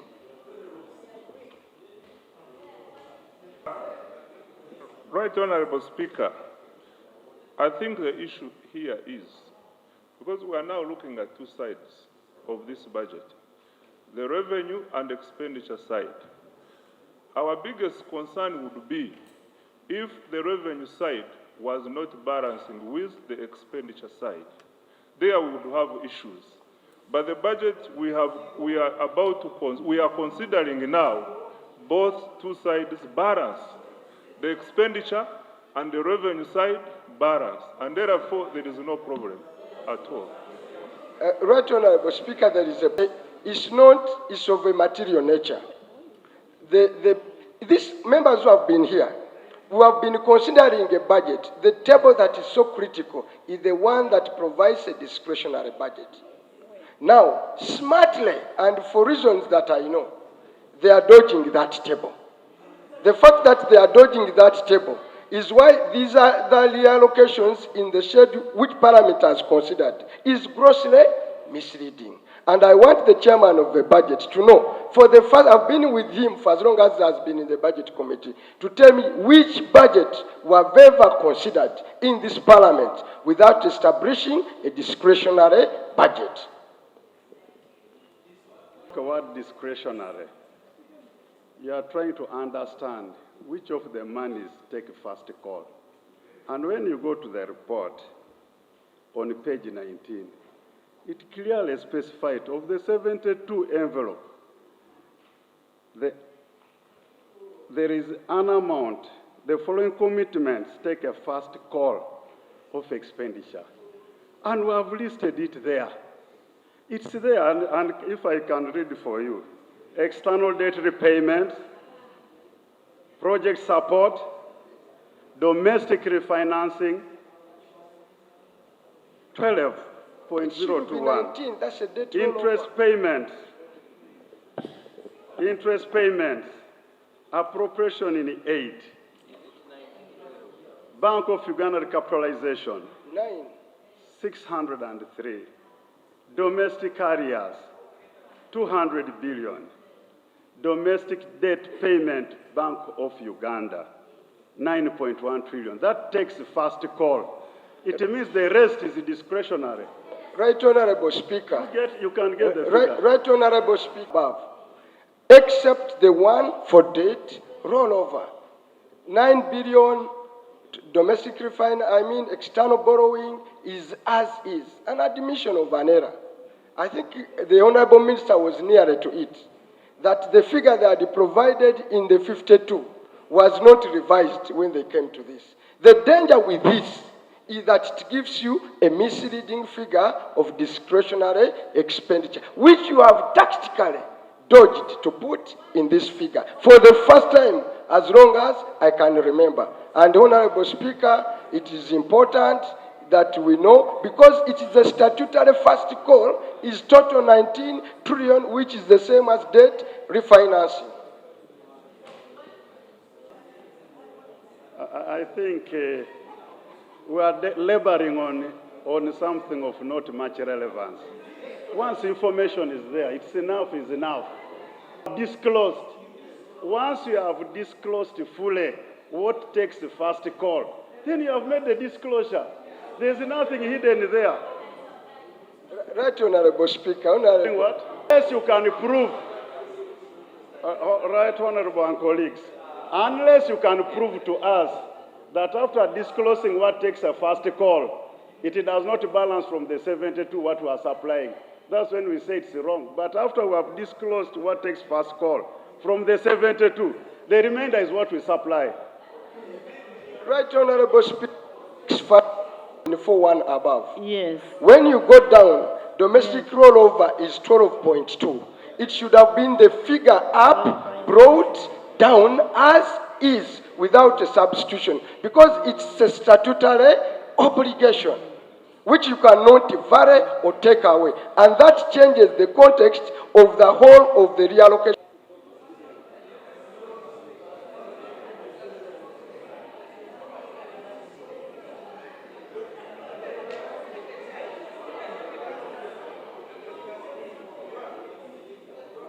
Should be done. Madam Speaker,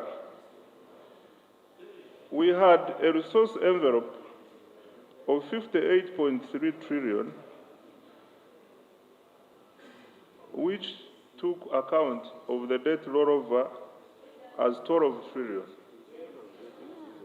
Now, we have adjusted. Can you listen?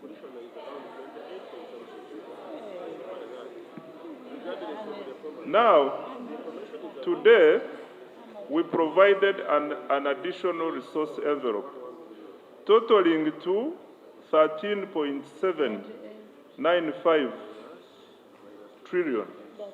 Out of the 13, included in the 13, 7.778 is debt rollover. This has ideally put the debt rollover from 12, it has moved it from 12 to 19. Now the total resource envelope has moved from 58 to 72. If you want to arrive at the discretionary resource, get all those items which are not available for spending, you will still arrive to a figure which is 22, because the adjustment of 72 has not affected those things which affect the discretionary resource. I hope we are now together, Honorable Chifu. Honorable, I think what is on table 1, you get what is on one table, then get what is on the second table. The difference is the discretionary borrowing, which is 28 point. Right, Honorable Speaker. Considering my chairperson Parker taking on the minister line by line, what we need to understand is that the information available here, when treated, you will get the discretionary revenue for expenditure. Now, when you look at the first figures, all those figures are showing the source, under 4.2, okay? Because I would agree with my chairperson Parker that now the format was not followed, but all the information needed to get the difference is available, Chair. And this is where I'm providing the solution. So now, when you get to the sources, both tax and NTR plus the borrowed money, you get the total envelope that we have. Then you have subtract the commitment, the first call, and they are all actually listed, from external debt repayments up to domestic debt payment, or BOU of 9.1 trillion. So when you subtract the two, Honorable Speaker, the one that we have as discretionary available for us for spending is 28.11 trillion. As simple as that. Right, Honorable Speaker. Right, Honorable Speaker. We are. I know you're an accountant. You needed to make it simple. No, right, Honorable Speaker. For people who... Right, Honorable Speaker, I'm not a member of the budget committee, but given the figures, we read and attach minutes below, where you do allocation by programs to know the full impact. Now, when you go to allocation by programs, when you go to allocation by programs, you arrive at a figure of 37 billion on this table. But in there, which defeats his logic, and he knows why he's taking me behind. He knows when you go to this table in the memo items, the figure still brought as debt refinancing is 12. Therefore, Right Honorable Speaker, this is a matter of critical importance and on integrity of the process and the whole budget. Therefore, it doesn't take too much for the Honorable Minister to agree with me, harmonize the additional 13 trillion, harmonize the debt rollover, and redo all these other figures that you've done, including the ones for program budgeting. And that table that captures still 12 is here. There's no amount of English Honorable that will change that. Honorable members, we need to move. After all the debt payments, is there money that is left for us to operate? It now becomes substance over form. I now put a question that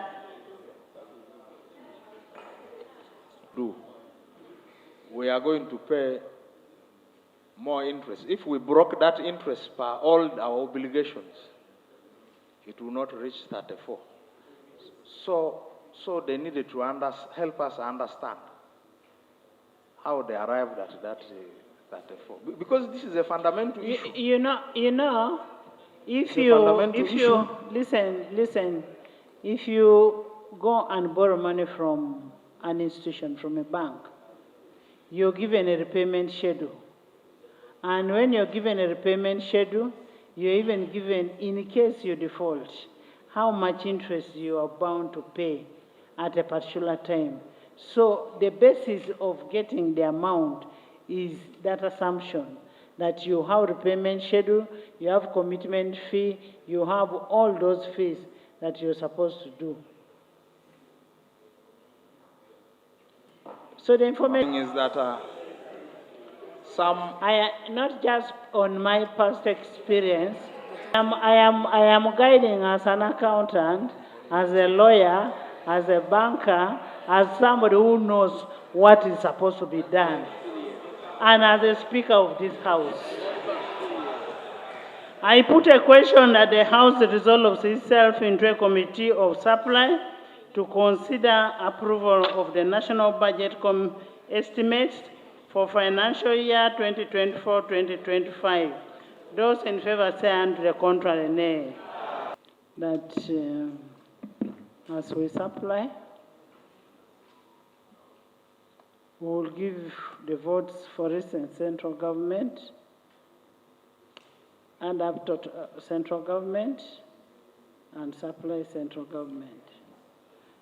If hospitals, referral hospitals, missions abroad, local government, and then the total of recurrent. And then we do development, and we shall not do statutory. We will only give figures, total of, because that one you don't need. Well, I am requesting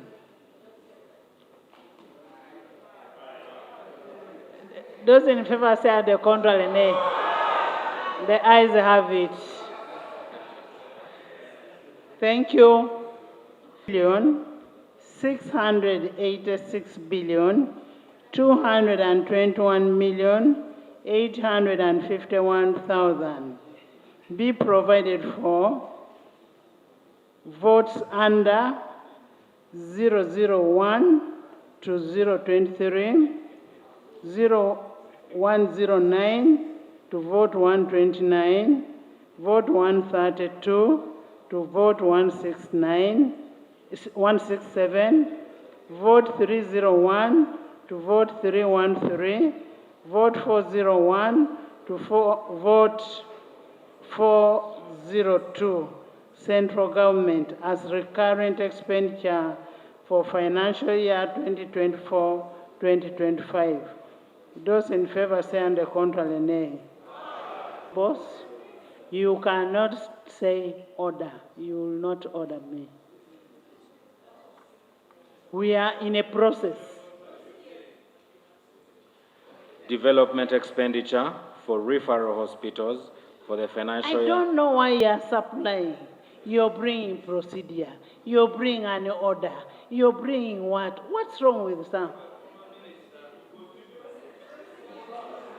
Honorable members, I want to request you, don't test my patience.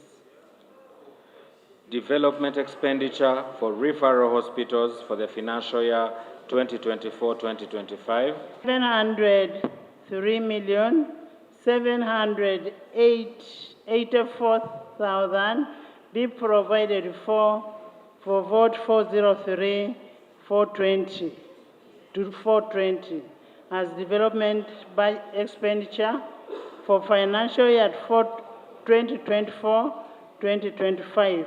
Those in favor say on the contrary, nay. The ayes have it. Development expenditure for missions abroad for the financial year 2024-2025. Votes 501 to 538.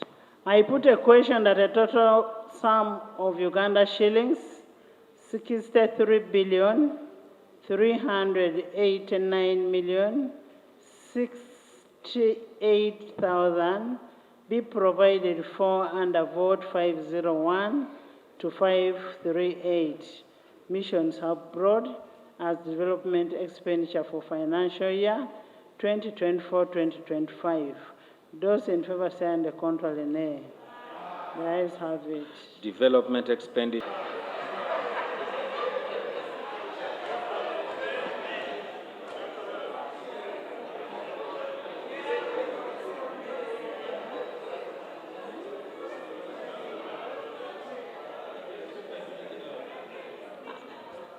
I have heard the procedure, thank you. You'll say it after we are done. You'll bring it up, no problem. No, you'll bring it up, no problem.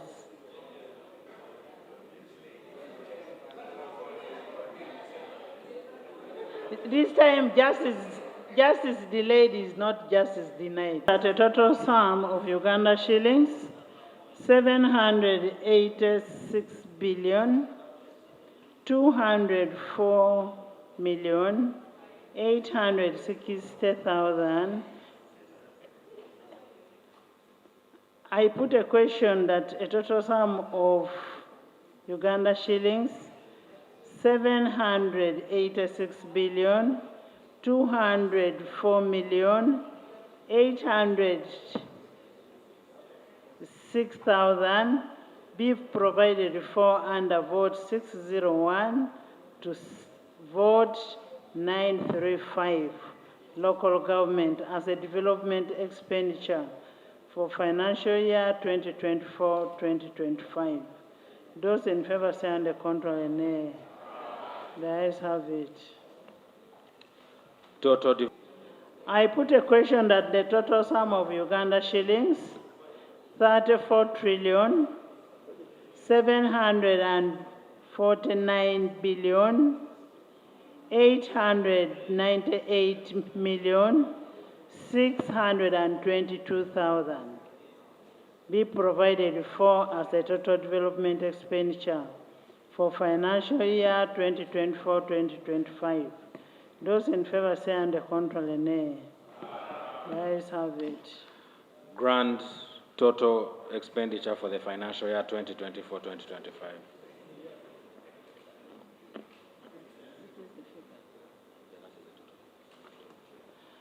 I put a question that the total sum of Uganda shillings 72 trillion 136 billion 504 million 253,000 be provided for as a grand total for recurrent and development plus statutory expenditure for financial year 2024-2025. Those in favor say and the contrary nay. The ayes have it.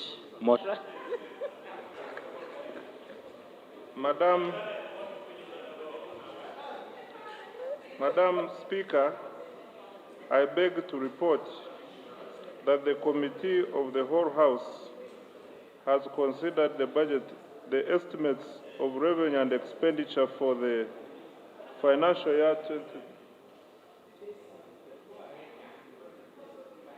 Honorable members, Honorable Kanya's issue is that he wants me to read the figures for statutory, but when I put a total inclusive of statutory, and statutory will be captured in the record. It is here, I have it here. And I'm not reading because the law does not require me to read it. It's a statutory vote.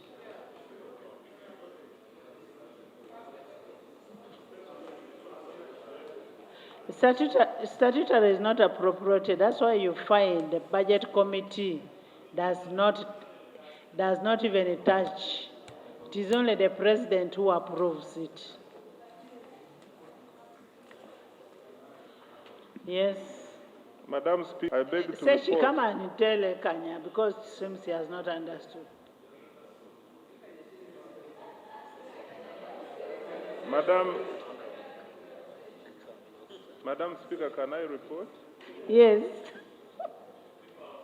I beg to report that the Committee of Supply has considered the estimates of revenue and expenditure for financial year 2024-2025 totaling to 72 trillion 130 billion 64 million 253,000. Motion for adoption of the report of the Committee of Supply. Sir. Madam Speaker, I beg to move a motion that the report from the Committee of Supply be adopted. I put a question that the report of the Committee of Supply be adopted by this House. Those in favor say on the contrary, nay. The ayes have it.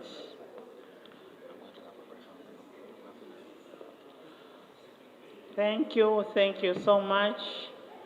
And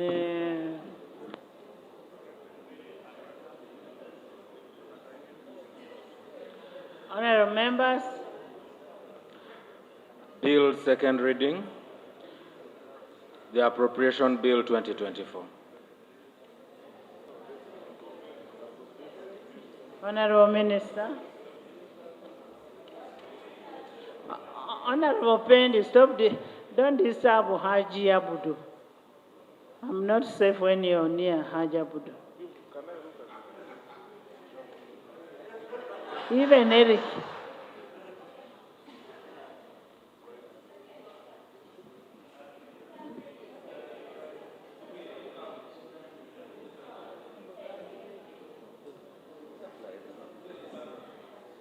There is a difference between supply and committee. Madam Speaker, I beg to move a motion that the Appropriations Bill 2024 be read for the second time. I beg to move. Appropriation Bill of what you have just passed. Evans, you have not heard.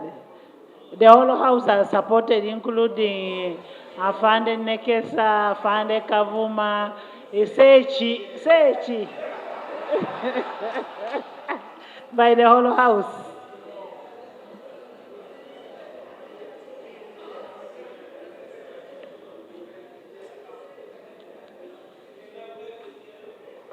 Right Honorable Speaker, the Appropriations Bill 2024 seeks to provide for authorization of public expenditure from the Consolidated Fund of the sum amounting to...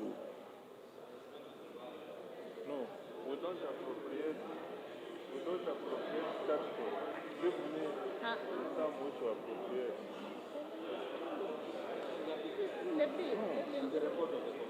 Anyway, we shall let me read what is here about our amendment. It's okay.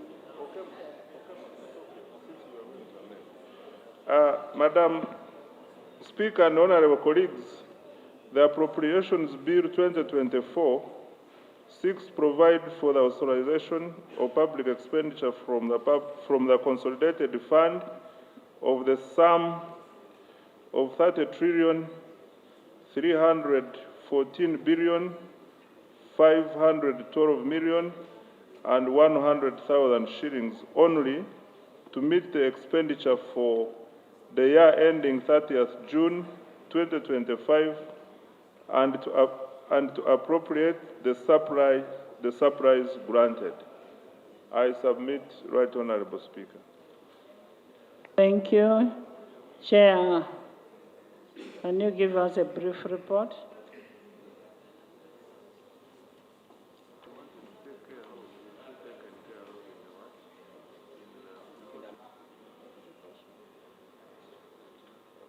I put a question that the Appropriation Bill 2024 be read for the second time. Those in favor say and the contrary nay. The ayes have it. The Appropriation Bill 2024, Bills Committee stage.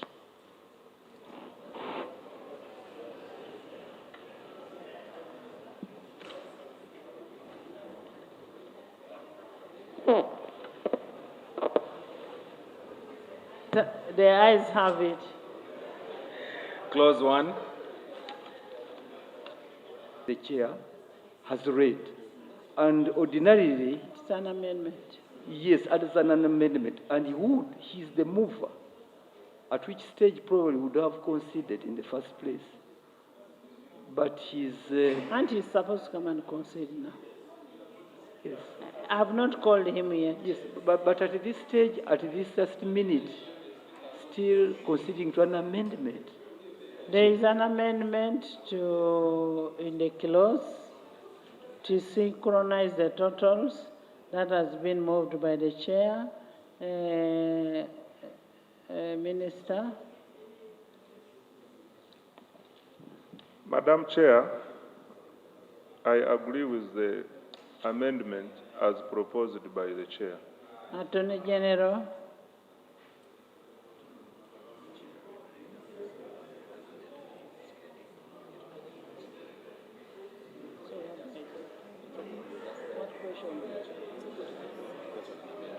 The chair, those in favor say and the contrary nay. The ayes have it. Clause 2 as amended. I put a question that clause 2 as amended stands part of the bill. Those in favor say and the contrary nay. The ayes have it. Clause 3. Clause 3. I put a question that clause 3 stands part of the bill. Those in favor say and the contrary nay. The ayes have it. Clause 4. I put a question that clause 4 stands part of the bill. Those in favor say and the contrary nay. The ayes have it. Schedule. Schedule.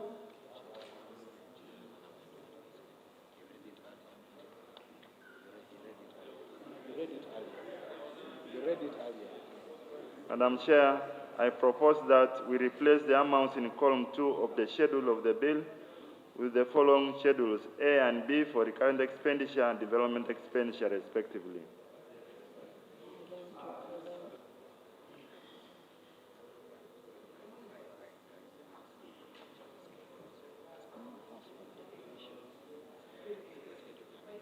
I put a question that the schedule be amended as proposed by the chair. Those in favor say and the contrary nay. The ayes have it. The schedule. Madam Chair, I beg to move a motion that the House do resume and the committee of the whole House reports thereto.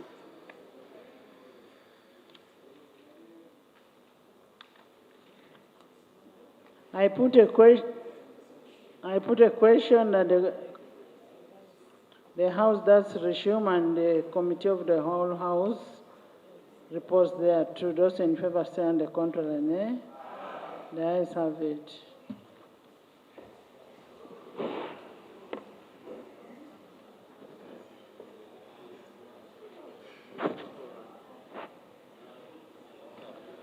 Report of the Committee of the Whole House.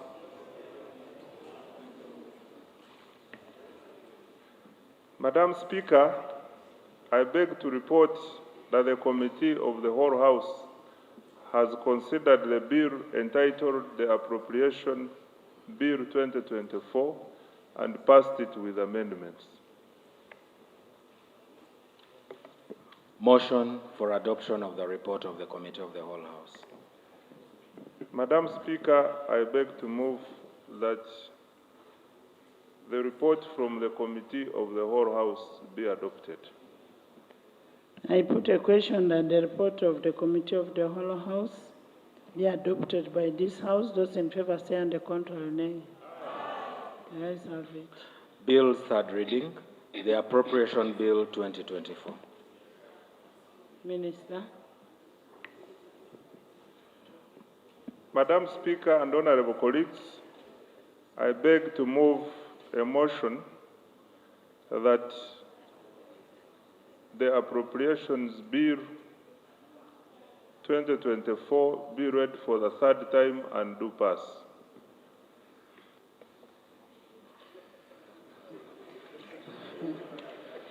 I put a question that the Appropriation Bill 2024 be read a third time and do pass. Those in favor say, and the contrary, nay.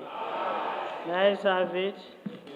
A bill for an act titled the Appropriation Act 2024. Title settled and the bill passed. Congratulations. Honorable members,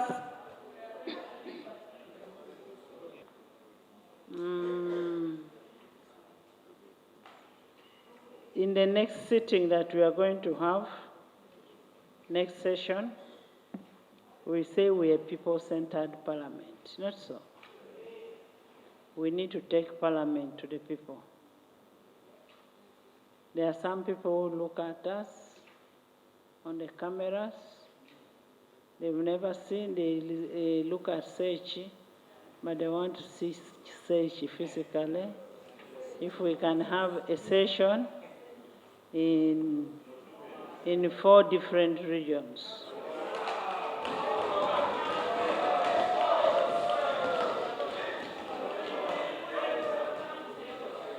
We are going to have a session, our first sitting,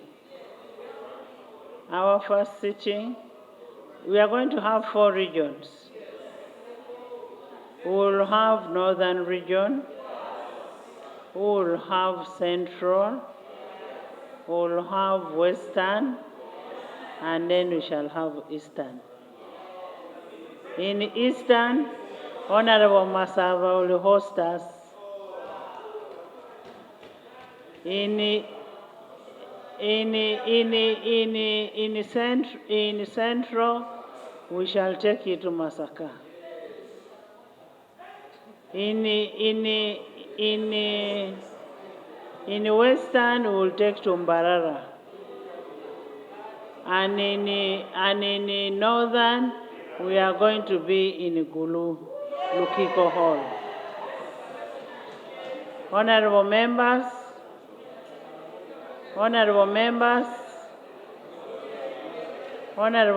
I'm still communicating. After the reading of the budget, the sitting that we are going to have will be in Gulu. After the reading of the budget, we will have a sitting in Gulu, and then we move on. Let's go to the people. And if we are going to say a region like Gulu, we must capture everything that affects Northern region. And we must discuss those issues, the ministers responsible. So, Honorable Mona, I'm tasking you to ensure that all issues concerning Northern region must be captured, and you must have all the ministers to respond to all what people want from that region.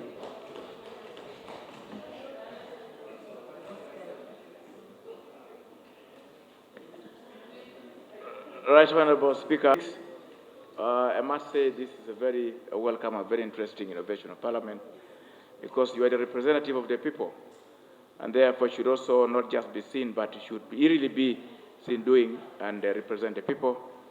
And Right Honorable, as you have said, I'm very glad that we'll test it from the region which an affirmative action region that I represent. And I can say, Right Honorable, that I'll do my best to mobilize the people there, and also to prepare to welcome you, Honorable colleagues, in that region.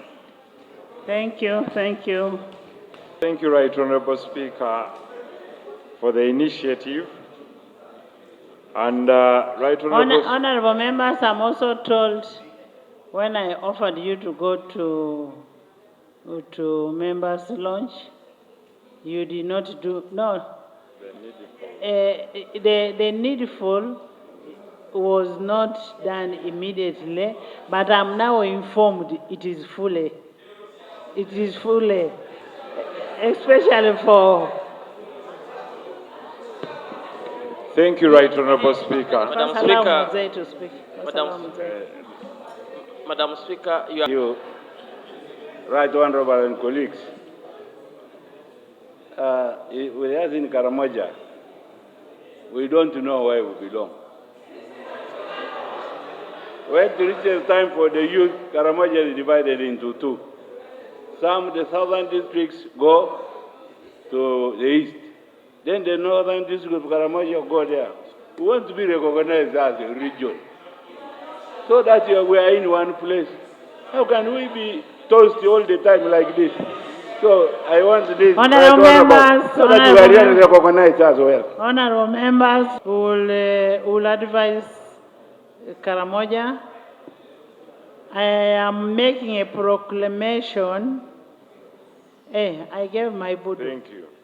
Thank you, Right Honorable Speaker. Of course, in the spirit of deepening and widening our interaction and tightening with the people of Uganda, I would like to also invite the people, the honorable members of parliament in the same spirit, to come for a tour in Kampala.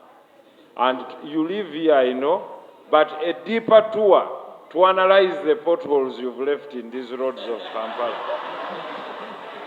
Honorable member, the issue of the issues of Kampala is going to be handled. That one, Hassan, you have something to say?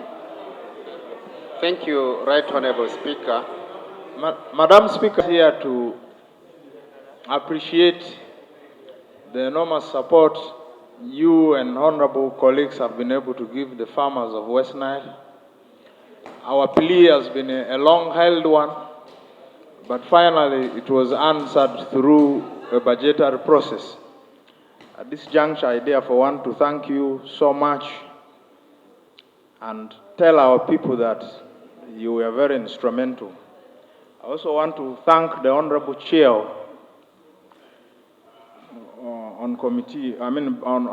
of the Budget Committee and the Deputy for their commitment to the cause of farmers. We know agriculture is the backbone of our economy, and we should do everything to support it. I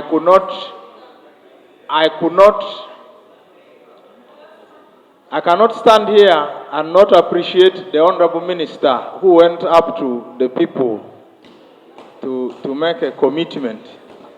I think today the people have now known that when you speak, your words will come to fruition. Therefore, Honorable members, on the issue of the tea, on the issue of all those things, I want one thing.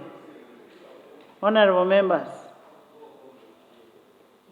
the issue of Akibwa, the issue of, I want to thank one person. And I want to thank one person who made, because I've attended all the meetings. Some of these things came through the window, not direct. All this came through a agenda. I want to thank the president, because he said, my people must get it. Akibwa was Akibwa. And it is going to start. Honorable members, before Hassan. Before Lop, Madam Speaker. Thank you, Right Honorable Speaker. Madam Speaker, Honorable members, honorable, yes, Macho. Madam Speaker, as usual, I keep saying you are a great lady in this country. We really appreciate your welfare. In a special way, I want to reiterate to thank Parliament for the support you've given us as a sector in terms of sports infrastructure development of our country. Secondly, Madam Speaker, I want to thank you for helping us as a special person, as a sports lover, in terms of Proclamation by the Right Honorable Speaker. Madam Chair, The Leader of Opposition. there is an important thing that I want us to share as a To thank you for patiently guiding this House since morning to go through this tedious exercise. I also want to thank all members of Parliament for actively participating and sitting up to towards midnight.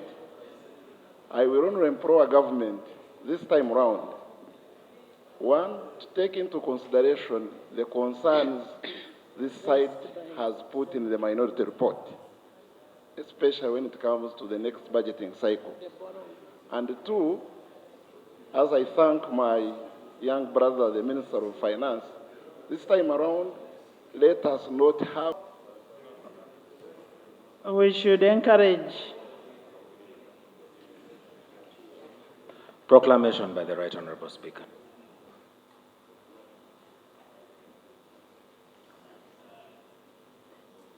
Proclamation by the Right Honorable Speaker of Parliament on the prorogation of the third session of the 11th Parliament.